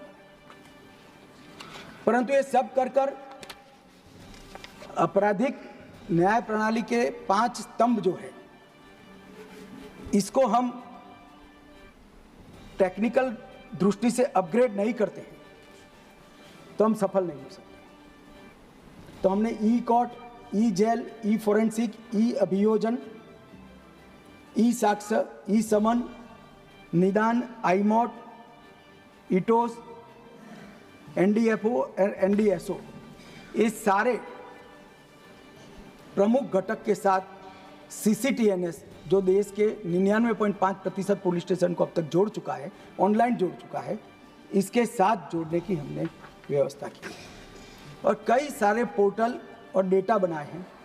सीसीटीएनएस अपराधिकों का ट्रैकिंग, इसकी नेटवर्क सिस्टम है। आईसीजीएस हमारे पुलिस, न्यायालय, जेल, फोरेंसिक और प्रोसिक्यूशन को जोड़ता है। 1930 ये साइबर अपराधों के लिए हेल्पलाइन है, उसको भी इसके साथ जोड़ दिया है। मैप ड्रग्स ऐप वो नशीली दवाइयों के कारोबार के गुनहगारों को जोड़ता है। एनकोड सारी नशीली दवाइयों की सूचनाओं को इसके साथ जोड़ता है मान्यवर। मानस हेल्पलाइन वो गोपनीय सूचना ड्रग एडिक्ट्स की देने के लिए इसके साथ जोड़ी है। नफीस इसके अंदर 1,06,00,000 अपराधियों का फिंगरप्रिंट हमने करा है, जिससे तुरंत ही अपराधी की पहचान हो सकती है। आपातकालीन प्रतिक्रिया 112 को भी इसके साथ जोड़ दिया गया है। क्राइम एक्ट ये टेररिज्म से जुड़े हुए, साइबर क्राइम से जुड़े हुए सारे अपराधों को जोड़ता है। सीमा बाढ़ निगरानी प्रणाली को भी इसके साथ जोड़ा है और स्मार्ट सिटी मिशन से अर्बन पुलिसिंग को भी जोड़ा है। और मान्यवर आने वाले दिनों में अलग अलग साइलोज में जो डेटा पड़े हैं, ये डेटा को हम एक दूसरे के साथ बात करने वाला सॉफ्टवेयर भी बनाने के लिए हम इनिशिएटिव ले चुके हैं। और मान्यवर ये सारा साइबर अपराध जो है, इसको रोकने के लिए हमने I4C बनाया है। मोदी जी ने I4C को बड़ा पुख्ता करने के लिए गृह मंत्रालय को पर्याप्त धन भी दी है और कठोर सूचनाएं भी दी है। और ये हेल्पलाइन में कोई भी कॉल आने के कुछ सेकंड के बाद ही आपके साथ धोखाधड़ी करने वाला व्यक्ति का बैंक अकाउंट कुछ सेकंड्स में सीज हो जाता है। और इसके साथ हमने वर्टिकल बनाए हैं। National cyber crime threat analytic unit, national cyber crime reporting portal, national cyber crime forensic laboratory, national cyber crime training centre, joint cyber crime investigation task force और cyber crime ecosystem management unit और national cyber crime research and innovation centre. ये 7 vertical में ICGS 1 और ICGS 2 काम करें। और ICGS 2 में ये जो खाका बना है, उसको हर राज्य और आने वाले कॉलर की वृद्धि में होने वाली बढ़ोतरी को देखकर इसके क्षमता वर्धन का भी काम हो रहा है। और ये फेज 2 1 डेटा 1 एंट्री के सिद्धांत पर हाई स्पीड कनेक्टिविटी के साथ एक समर्पित और सुरक्षित क्लाउड आधारित इंफ्रास्ट्रक्चर के तहत बनाया जा रहा है। और मैं मानता हूं कि इसके बाद ढेर सारा डेटा हमने अब तक जो लेगेसी डेटा भी कलेक्ट किया है। CCTNS में 17,717 पुलिस स्टेशन कर दिए हैं। 34 करोड़ 1 लाख पुलिस रिकॉर्ड आज हमारे पास डेटा पर उपलब्ध है। लगभग ई कोर्ट में 22,000 अदालतों को जोड़ लिया गया है। ई प्रिजन में 2.2 करोड़ कैदियों का डेटा हमारे पास उपलब्ध है। 1361 जेलों को जोड़ दिया गया है। ई प्रोसिक्यूशन में 1 करोड़ 93 लाख से अधिक प्रोसिक्यूशन केसों की सामग्री उपलब्ध है। ई फोरेंसिक में 28,70,000 से अधिक फोरेंसिक का डेटा देश की 117 फोरेंसिक लैब का आज जमा हो चुका है। नफीस के अंदर 1 करोड़ 12 लाख का फिंगरप्रिंट का डेटा है। इंटीग्रेटेड मॉनिटरिंग ऑफ टेररिज्म में आईमोट में UAPA के 22,000 केसों का डेटा हमने रजिस्टर कर दिया गया है। निदान में 8,11,000 से ज़्यादा नार्को ऑफेंडर का डेटा उपलब्ध है। Human trafficking offender 1,28,000 human trafficker का डेटा उपलब्ध है और 16 लाख अलर्ट मैक के इसके साथ उपलब्ध है। मान्यवर ये सारा डेटा अभी एक अलग अलग साइलोज में पड़ा है अब हम आर्टिफिशियल इंटेलिजेंस का उपयोग कर कर ये सारा डेटा एक दूसरे के साथ बात कर कर कई सारे एनालिसिस, क्राइम कंट्रोल और क्राइम को रिस्ट्रिक्ट करने के लिए हमें उपलब्ध कराएंगे। ये लगभग 6 माह में ये सारा प्रयोग हमारा पूरा हो जाएगा। मान्यवर जी, जब हो जाएगा तब जो मैं कह रहा हूँ कि हमारी आपराधिक न्याय प्रणाली दुनिया की सबसे आधुनिक न्याय प्रणाली है, वो हवा में नहीं करा।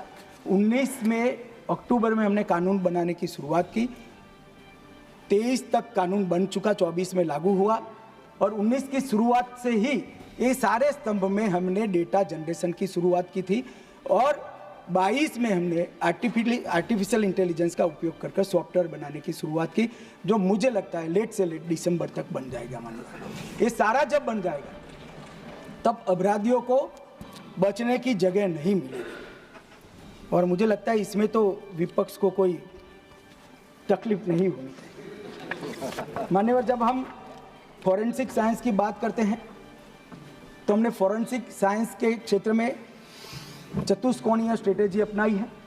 इंफ्रास्ट्रक्चर में मजबूती, विशेषज्ञों के मैन पावर का निर्माण, दुनिया भर की अद्यतन फॉरेंसिक टेक्नोलॉजी को उपलब्ध करना और R&D को बढ़ावा देना।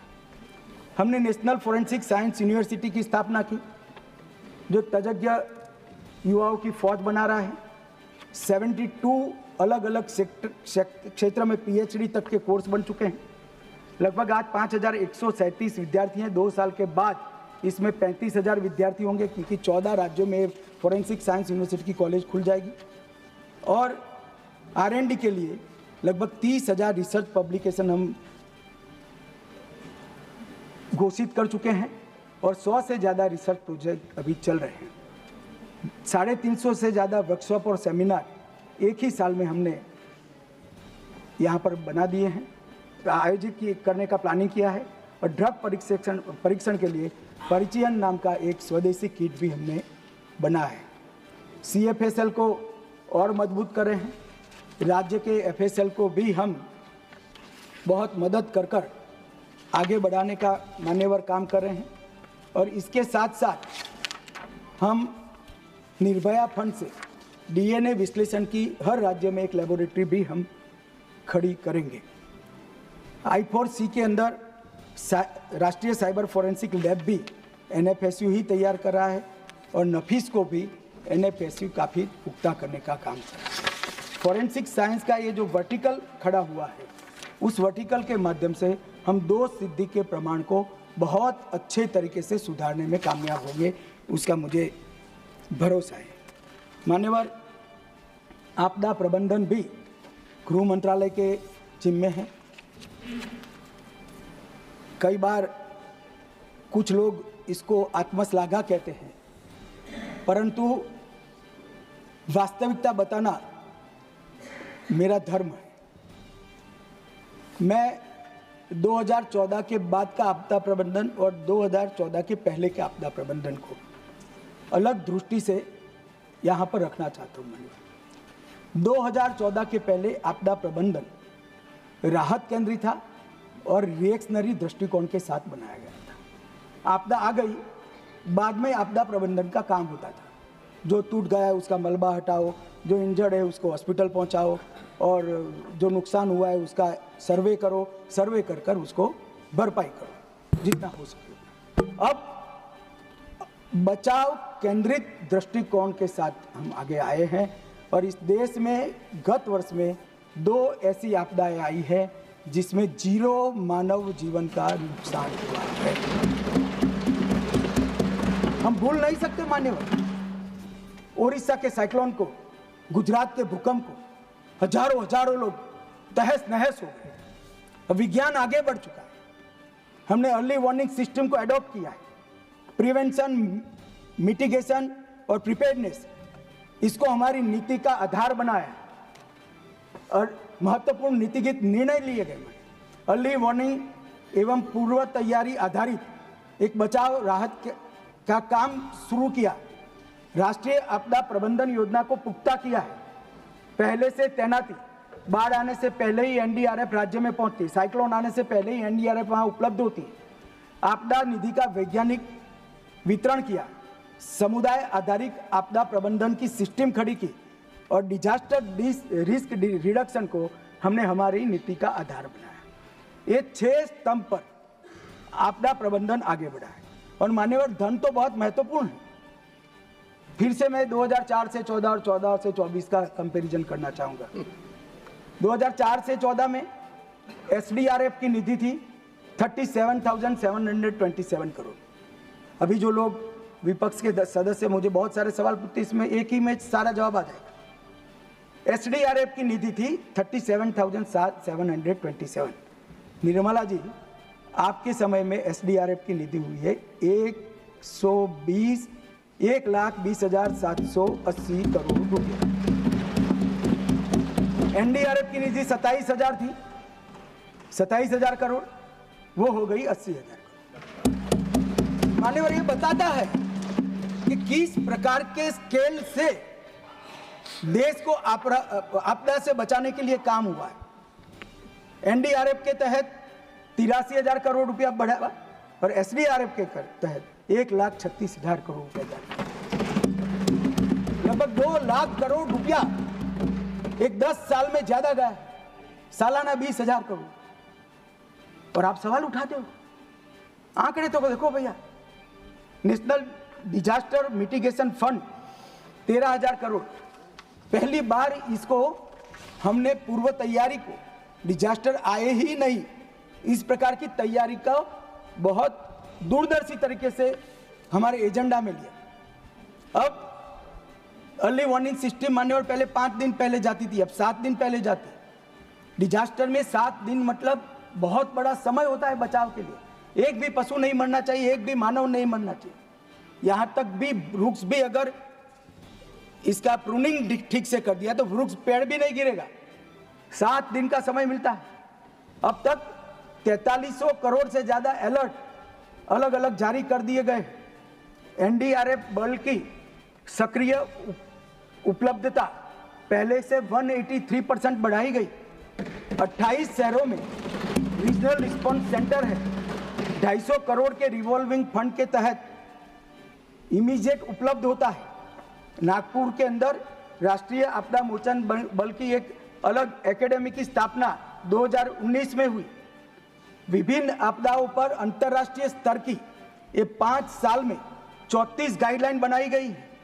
112 इमरजेंसी नंबर में आपदा को भी समाहित किया है और अंतर्राष्ट्रीय स्तर पर भारत की भूमिका सुनिश्चित करने के लिए सीडीआरआई की स्थापना की। और मैं गर्व से कहता हूं, इसमें 42 देश और 7 बहुराष्ट्रीय संस्थाएं आज हमारे सीडीआरआई के मेंबर हैं।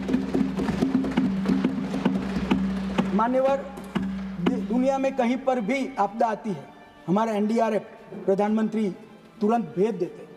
अग्निशमन के लिए भी हजारों करोड़ रुपया भारत सरकार ने राज्यों को दिया है। बाढ़ के खतरों में कलकत्ता, बेंगलुरु, हैदराबाद, अहमदाबाद, मुंबई, चेन्नई, इसके लिए हजारों करोड़ रुपया दिया गया। ऑपरेशन दोस्त के तहत तुर्की में भी मदद पहुंचाई, नेपाल में भी मदद पहुंचाई। कॉमन अलर्टिंग प्रोटोकॉल का सफल एकीकरण किया गया है। एनआईडीएमएस राष्ट्रीय आपदा प्रबंधन सूचना प्रणाली को सफलता से लागू किया है और आपदा प्रबंधन में श्रेष्ठ काम के लिए अब तक कोई पुरस्कार नहीं था। अब जिसको पूरी देश और दुनिया नेताजी के नाम से जानते हैं, वो सुभाष बाबू के नाम से हमने आपदा प्रबंधन पुरस्कार दी। मान्यवर, 34 गाइडलाइन चालू कर दी, जारी कर दी और 6 नई गाइडलाइनें बनने में हर 2 माह में गाइडलाइन इश्यू होगा। मौसम वो एकीकृत जीआईएस आधारित ऐप है जो 7 दिन के सटीक अनुमान देती है। मेघदूत किसानों को महत्वपूर्ण मौसम संबंधी जानकारी देती है। फ्लड वॉच बाढ़ की स्थिति और फोरकास्ट को रियल टाइम जनता तक पहुंचाती है। दामिनी लाइटनिंग स्ट्राइक के पहले अलर्ट का सिस्टम बना है। पॉकेट भुवन मैप और सैटेलाइट डेटा को विजुअल और वॉइस नेविगेशन सुविधा के साथ उपलब्ध कराता है।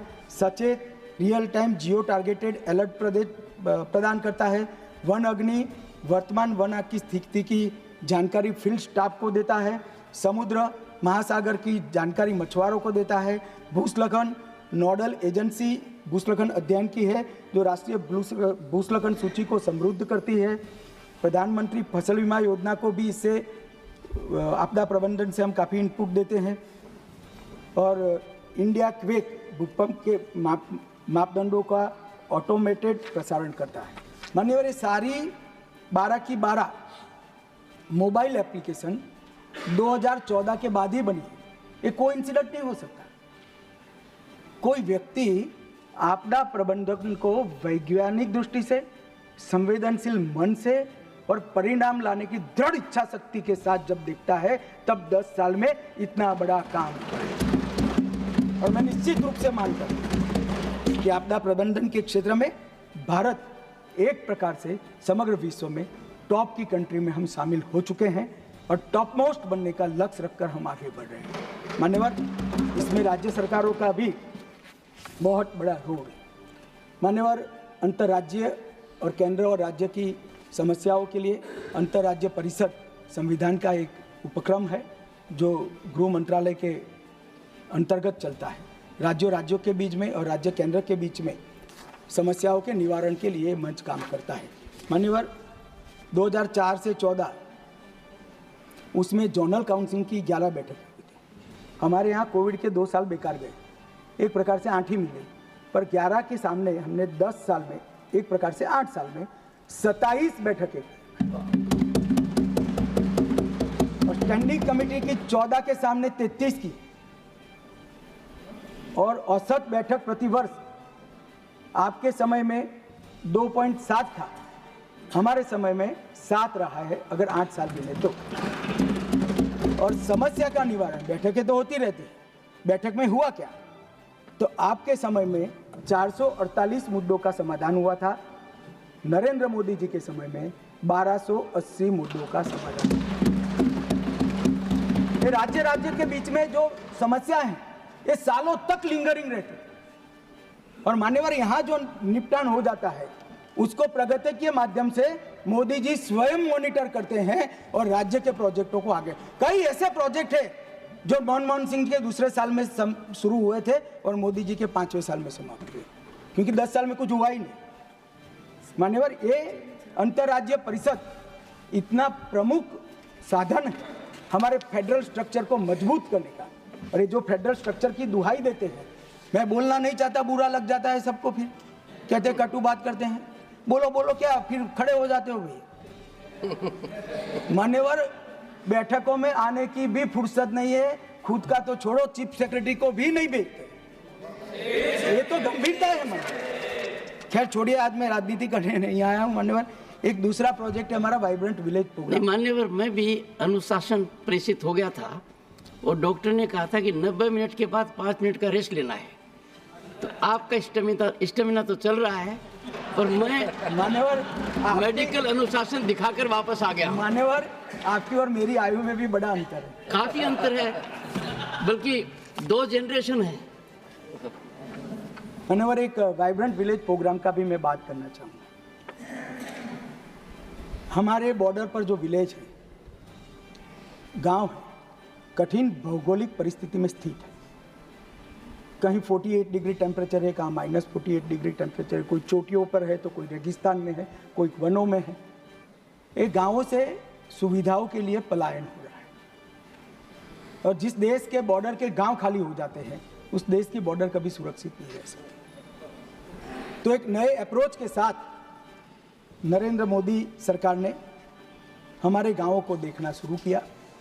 पहले इसको देश का अंतिम गांव कहते थे, अब उसको देश को पहला गांव कहते हैं। और एक सिर्फ कंसेप्चुअल बदलाव नहीं, विकास की दृष्टि से भी बदलाव लाने का कार्यक्रम मोदी जी लेकर आए। प्रथम गांव कह तो दिया, मगर मैं दावे से कहता हूं साहब, 10 साल में सुविधाओं की दृष्टि से भी ये गांव देश के प्रथम नंबर के गांव। और इसके लिए वाइब्रेंट विलेज प्रोग्राम लाया गया। इसमें 90% केंद्रांश है और 10% राज्यकांश है। इस अनुपात में निधि जारी की जाती है। लद्दाख में 100% है, क्योंकि वो यूटी है। 19 जिले, 46 ब्लॉक के चुनिंदा गांवों को पहले चरण में 15,200 23 योजनाओं के साथ 4800 करोड़ रुपए के आवंटन से हमने 662 गांवों को इसमें एडॉप्ट किया। अरुणाचल प्रदेश के 455, हिमाचल के 75, उत्तराखंड के 51, सिक्किम के 46 और लद्दाख के 35। ये प्रथम चरण है। द्वितीय चरण में पूरी सीमा आएगी। तो 662 गांव में ये प्रोग्राम शुरू किया। मान्यवर अरुणाचल प्रदेश के अंजाव जिले के किब्यूथू गांव में मैं गया था।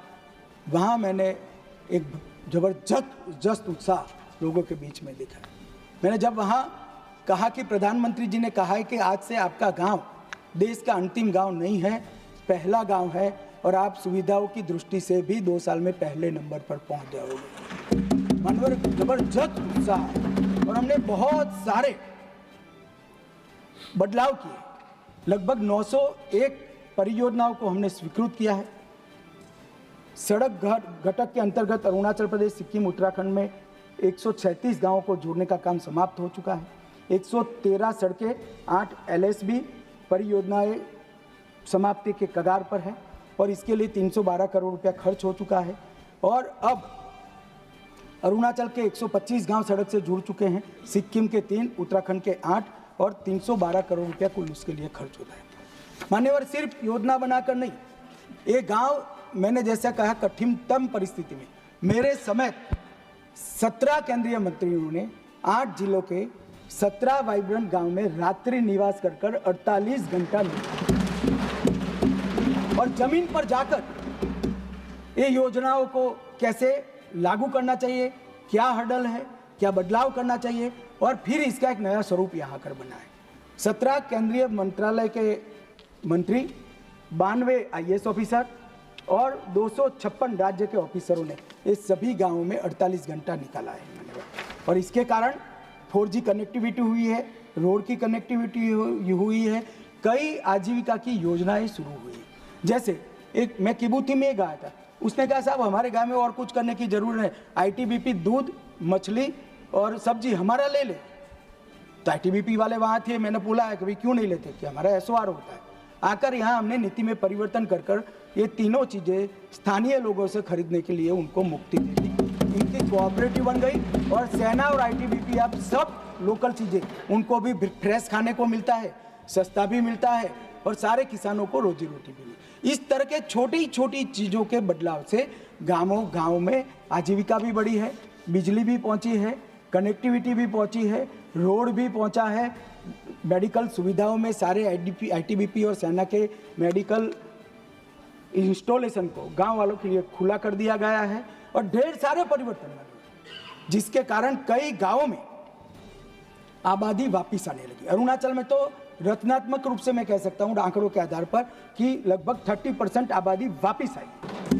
मान्यवर 127 गांवों में ऑफ ग्रिड माध्यम से विद्युतीकरण किया और 474 गांवों का सीधा बिजलीकरण किया गया है। पहली बार गांवों में बिजली पहुंची मान्यवर और इसके लिए ढेर सारा खर्च भी किया गया है।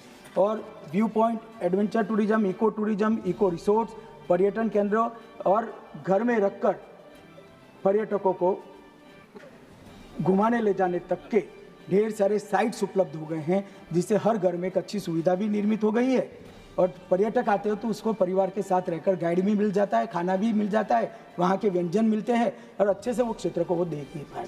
तो एक मल्टी डायमेंशनल सफल प्रयोग हुआ है, मैं आज की चर्चा के माध्यम से देश की जनता के सामने रखना चाहता हूँ। मान्यवर, मैं गृह विभाग के राजभाषा विभाग के लिए भी जरूर बात करना चाहूँगा। मान्यवर, सबसे पहले मैं एक बात कर देता हूँ जिससे भाषा के नाम पर देश के बांटने वाले लोगों को एजेंडा न मिले। नरेंद्र मोदी सरकार ने राजभाषा विभाग के अंतर्गत भारतीय भाषा अनुभाग की स्थापना की है, जो सभी भारतीय भाषाओं को प्रचलन बढ़ाने के लिए काम करेगा। तमिल हो, तेलुगु हो, मराठी हो, गुजराती हो, पंजाबी हो, असमिया हो, बंगाली हो, हर भाषा और सबका हिंदी और अंग्रेजी से अनुवाद के ऐप बने। और मैं एक बात घोषणा करना चाहता हूँ मान्यवर कि ये दिसंबर के बाद मैं हर राज्य में किसी भी नागरिक हो, मुख्यमंत्री हो, मंत्री हो, सांसद हो, उसके साथ उसकी भाषा में ही पत्र व्यवहार करने वाला हूँ। इस स्थिति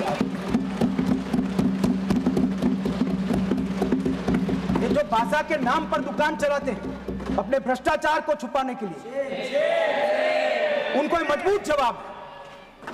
भारत की एक एक भाषा भारत की संस्कृति का गहना है। माननीय क्या कहते हैं कि हम दक्षिण की भारत के भाषाओं के विरोधी हैं, कोई राज्य की भाषा के विरोधी?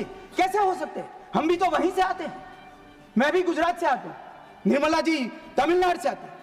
कैसे हम विरोध कर सकते? क्या बात करते हो?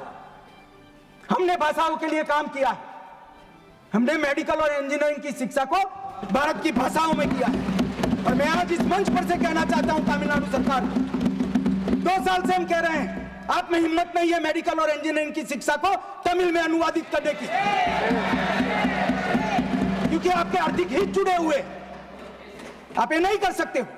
मगर हमारी सरकार आएगी एनडीए की, हम मेडिकल और इंजीनियरिंग का कोर्स तमिल में तमिलनाडु में बनाएंगे। आने वाले भाषा के नाम पर जो जहर फैला रहे, मैं उनको कहना चाहता हूं कि हजारों किलोमीटर दूर की कोई भाषा आपको अच्छी लगती है और भारत की भाषा आपको अच्छी नहीं लगती। भाई तमिल बच्चा गुजरात में भी काम कर सकता है, कश्मीर में भी काम कर सकता है, दिल्ली में भी काम, आप चुनकर संसद में आकर बैठे हो। कैसे देश की व्यवस्था चाहते? भाषा के नाम पर देश के विभाजन के लिए, देश के बंटवारे के लिए बहुत सारा हो चुका, अब नहीं करना चाहिए। देश आगे बढ़ गया है, आप विकास की बात करिए। आपके घपले, घोटाले, भ्रष्टाचार छिपाने के लिए भाषा का आड़ देते हैं। हम एक्सपोज करेंगे, गांव-गांव जाकर एक्सपोज करेंगे ये भ्रष्टाचार छिपाने के लिए भाषा।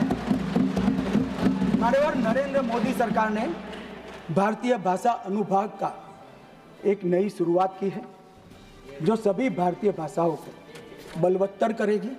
और मैं फिर से एक बार मैंने कहा है, हिंदी की कोई भारतीय भाषा से स्पर्धा नहीं है। हिंदी सभी भारतीय भाषाओं की सखी है। हिंदी से ही सभी भारतीय भाषाएं मजबूत होती है और सभी भारतीय भाषाओं से ही हिंदी मजबूत होती है।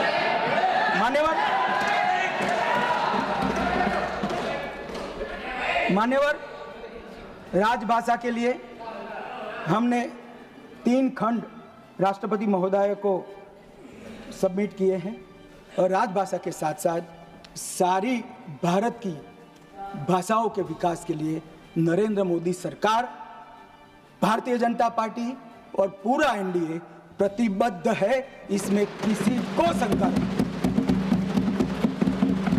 मान्यवर, हमने पद्म पुरस्कारों का भी लोकतांत्रिकरण किया है। पद्म पुरस्कारों में मेरे साथ सूची तो है, मगर इतनी लंबी है कि मैं बोलूँगा तो बहुत समय जाएगा। निर्मला जी को वहाँ गिलोटिन रखना है। मान्यवर, पद्म पुरस्कारों में ऐसे लोगों को पुरस्कार मिले हैं जो सामान्य लोगों के हीरो थे, जिन्होंने पूरा जीवन इस समाज के अंदर, इस देश के अंदर छोटे छोटे परिवर्तन लाने में खपा दिया। ऐसे लोगों को आज कोई सिफारिश की जरूरत है, पोर्टल पर खुद डालते हैं और यहाँ से राष्ट्रपति भवन से फोन जाता है कि आपको पद्म पुरस्कार से राष्ट्रपति जी ने नवाजा। ऐसी पारदर्शी पद्म पुरस्कार की प्रक्रिया बहुत समय पहले बननी थी, मगर मैं धन्यवाद करूंगा नरेंद्र मोदी जी का कि उन्होंने ये प्रक्रिया बनाई और आगे बढ़ा है। माननीय गृह विभाग ने ढेर सारे कानून भी बनाए हैं। ये 3 नए कानूनों के साथ साथ हमने 370 जम्मू कश्मीर के विभाजन का कानून, CAA आपदा प्रबंधन सुधार के लिए कानून अभी सदन में लाना है, UAPA को अपग्रेड किया, NIA को बदला।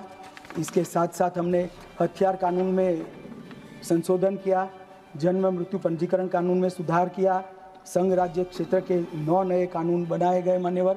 और सभी कानूनों का उद्देश्य देश में संघ भावना का अभिवृद्धि हो और देश की कानून और व्यवस्था मजबूत हो, वो ही रहा। CAPF के कल्याण के लिए भी ढेर सारी चीज़ें हमने की हैं। हमने CAPF आयुष्मान भारत योजना दायर की है। मैं आज गर्व के साथ कह सकता हूँ मान्यवर, 41,21,443 CAPF के अभी के और पूर्व कर्मचारियों के पूरे परिवार को आयुष्मान भारत कार्ड। और पहले नोटों की गड्डी, जिस अमाउंट का बिल होता था उसके गड्डी के वजन से ज़्यादा कागज देने पड़ते थे, अस्पताल का बिल, जेरोक्स, वो 11 कॉपी में। अब पूरी प्रोसेस ऑनलाइन हो चुकी है, इनके बैंक अकाउंट में अस्पताल के सीधा पैसा पहुंच रहा है और इसके तहत 17 लाख दावों का भुगतान हो चुका है और 1862 करोड़ का सीधा हमने भुगतान अस्पताल को करने का काम। हमने CAPF के अंदर ई आवास पोर्टल बनाया है। सभी CAPF में कुछ आवास खाली थे, कुछ जगह आवास नहीं थे, तो हमने सिर्फ उपलब्ध आवासों को ही ई पोर्टल पर रखा और एक दूसरे को देने की शुरुआत की। इसमें 1 लाख लोगों को आवास मिल गया, मतलब 1 लाख लोगों का आवास खाली पड़ा था। हमने हाउसिंग सेटिस्फेक्शन रेशियो में भी कांग्रेस के समय से 16 करोड़ की वृद्धि की है। इंफ्रास्ट्रक्चर के लिए भी ढेर सारा खर्चा किया है। केंद्रीय पुलिस कल्याण भंडारण का भी ढेर सारा सुधार किया है और इसमें स्वदेशी चीज़ों को हमने उपलब्धता बढ़ाई है। अनुग्रह राशि में भी वृद्धि की है। भारत के वीर निधि शुरू की गई। कोई भी जवान शहीद होता है तो उसको लोगों के दिए गए दान से सीधा इसके अकाउंट में पैसा पहुंचाने की हमने एक व्यवस्था की है और बहुत सारी सहायता हमने कोविड योद्धा, जो सुरक्षाकर्मी कोविड के वक्त भी ड्यूटी पर जिनकी मृत्यु हुई, उनको भी देने का काम किया है। अब तक 495 करोड़ ऐप से एक्स्ट्रा मदद हमने वीर शहीद जवानों को करने का हमने काम किया है। प्रधानमंत्री छात्रवृत्ति योजना, हवाई कुरियर सेवा, ऑपरेशन कैजुअलिटी सर्टिफिकेट, कार्मिक प्रबंधन के लिए ई-फाइलिंग, श्री अन्न का बढ़ावा, योग प्रोटोकॉल और रेगुलर मेडिकल चेकअप से में ही हमने ढेर सारी चीज़ें करी है। मान्यवर, मैं मणिपुर पर ज़रूर बात करूंगा, अभी इसलिए करना नहीं चाहता कि समय की कमी है। मणिपुर पर राष्ट्रपति शासन का यहाँ जब मैं अनुमति लेने आऊँगा उस वक्त ज़रूर इस पर चर्चा करेंगे, सबको सुनूंगा भी और जवाब भी दूंगा। परंतु मैं इतना सदन को विश्वास दिलाना चाहता हूँ कि मणिपुर में अब शांति है। दोनों कम्युनिटी के बीच में हमने बातचीत की भी शुरुआत की है और मैं आशा रखता हूँ कि बातचीत के माध्यम से ही ये दोनों समुदायों के बीच में जो दूरी हुई है वो पाटने में हम बहुत जल्द सफल होंगे। मान्यवर, सीमा सुरक्षा के लिए भी हमने बहुत सारे काम किए हैं। मैं अभी वितंडाबाद में जाना नहीं चाहता, परंतु इतना ज़रूर कहना चाहता हूँ कि एक लैंड पोर्ट का विषय ऐसा है जो देश के ध्यान पर बहुत कम आया है। भारतीय जनता पार्टी सरकार बनने के बाद 12 में से 11 लैंड पोर्ट हमारे समय में बने और ढेर सारा काम हुआ है और अब तक लैंड पोर्ट अथॉरिटी के माध्यम से 70,959 करोड़ रुपए का व्यापार हुआ है, सड़क से व्यापार हुआ है और 30 लाख से ज़्यादा यात्रियों की आवाजाही हुई है और अब तक 12 कार्यरत है और 26 लैंड पोर्ट की टोटल हमारी योजना है। तो और 14 लैंड पोर्ट अलग अलग जगह बनने की हमारी कार्यवाही है और 3-4 लैंड पोर्ट इसी साल में हम लोगों को दे देंगे। पुलिस प्रशिक्षण को भी पूरा एकीकृत किया गया है। सभी राज्यों के लिए हमने मॉडल अभ्यासक्रम बनाया, कांस्टेबल के लिए, PI के लिए, DYSP के लिए और CAPF और रेगुलर पुलिसिंग में जो IPS अफसर है इसके अभ्यासक्रम को भी हमने पूरी तरह से बदल कर करा है और एक अच्छा प्रशिक्षण का मॉडल हमने अडॉप्ट किया है। इसमें मैं डिटेल बात करना नहीं चाहता मान्यवर, परंतु मैं कुछ चीज़ें ज़रूर कहना चाहता हूं कि एक गौरव और मेरे मंत्रालय को है, राम जन्मभूमि ट्रस्ट का निर्माण भी गृह मंत्रालय ने ही मान्यवर, जैसे 370, 35 CA और राम जन्मभूमि का ट्रस्ट का निर्माण, ये सारे ऐसे काम हैं जिसका एक करोड़ों लोगों की आबादी वाला देश सदियों से राह देख रहा था कि कोई आदमी आएगा और राम जन्मभूमि नरेंद्र मोदी के नेतृत्व में हमने ये कहा है। मान्यवर, अपराध के आंकड़े दिए हैं। मुझे तो आश्चर्य होता था जब सीनियर मोस्ट व्यक्ति अपराध के आंकड़ों को इस तरह से रख रहे थे। मान्यवर, अपराध के कुछ आंकड़ों को, कुल आंकड़ों को रखकर भ्रांति खड़ी होती है। अपराध में 1 से 5 श्रेणी के अपराध है जो व्यक्ति के शरीर, संपत्ति और सम्मान से जुड़े हुए, वो गंभीर अपराध होते हैं। इसके आंकड़ों को बताने की जगह टोटल 60 लाख अपराध, 70 लाख अपराध, ये तो भाई अब ई रजिस्ट्रेशन है, रजिस्ट्रेशन हमने फ्री किया है, राज्यों ने भी, राज्य सरकारों ने फ्री भी, तो बढ़ेगा, ये अच्छी बात है। इससे क्यों घबरा रहे? व्यक्ति के शरीर, संपत्ति और सम्मान के साथ जब छेड़खानी होती है वही गंभीर अपराध होते हैं। और मैं सभी राज्य सरकारों के लिए भी कहना चाहता हूं, ये 10 साल में सभी राज्यों ने भी अच्छा किया है और कानून और व्यवस्था की परिस्थिति देश में बहुत अच्छी हुई।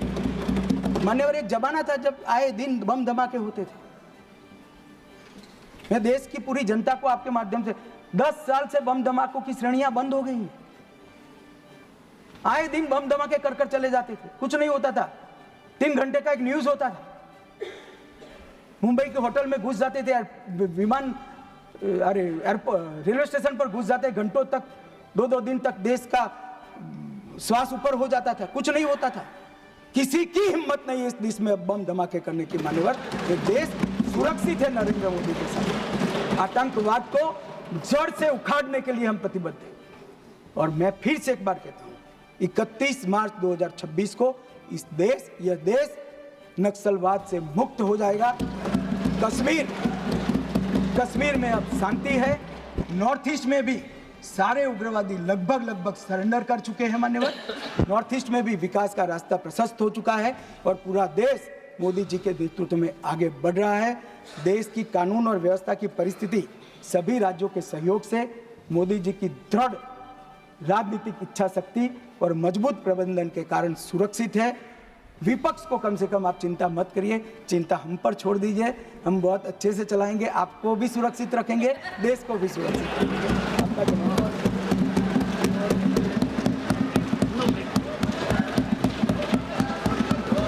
Further consideration of the motion moved by Shri Pankaj Chaudhary on the 9th December 2024.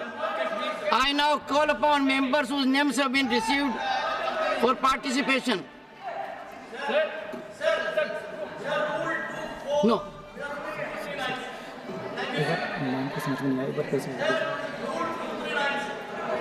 The Banking Laws Amendment Bill 2024. Yes. If there is a scheduled guillotine at 6 at Lok Sabha, and the discussion on the working of the Minister of Home Affairs just concluded with the reply of the Honorable Home Minister. So we have some time, and last time I had an informal discussion with our colleagues, but if the Honorable House agree, we can take up the Banking Amendment Bill. Otherwise, yes, I will go with the House, or you can advise us. What is the... One second. We are okay with your... Let Jairam Ramesh respond. The understanding was we will have and complete the discussion on the Ministry of Home Affairs, and we will take up the Banking Amendment Bill on Monday. Let us please stick to the schedule. Point well taken, Jairam. Point well taken. Sir, I have only 2 questions. No, nothing. No. Nothing is going on record. Digvijay Singh ji, nothing is going. Honorable members, the special mentions of members who are present is taken on record. The House stands adjourned to meet at 11 a.m. on Monday, the 24th March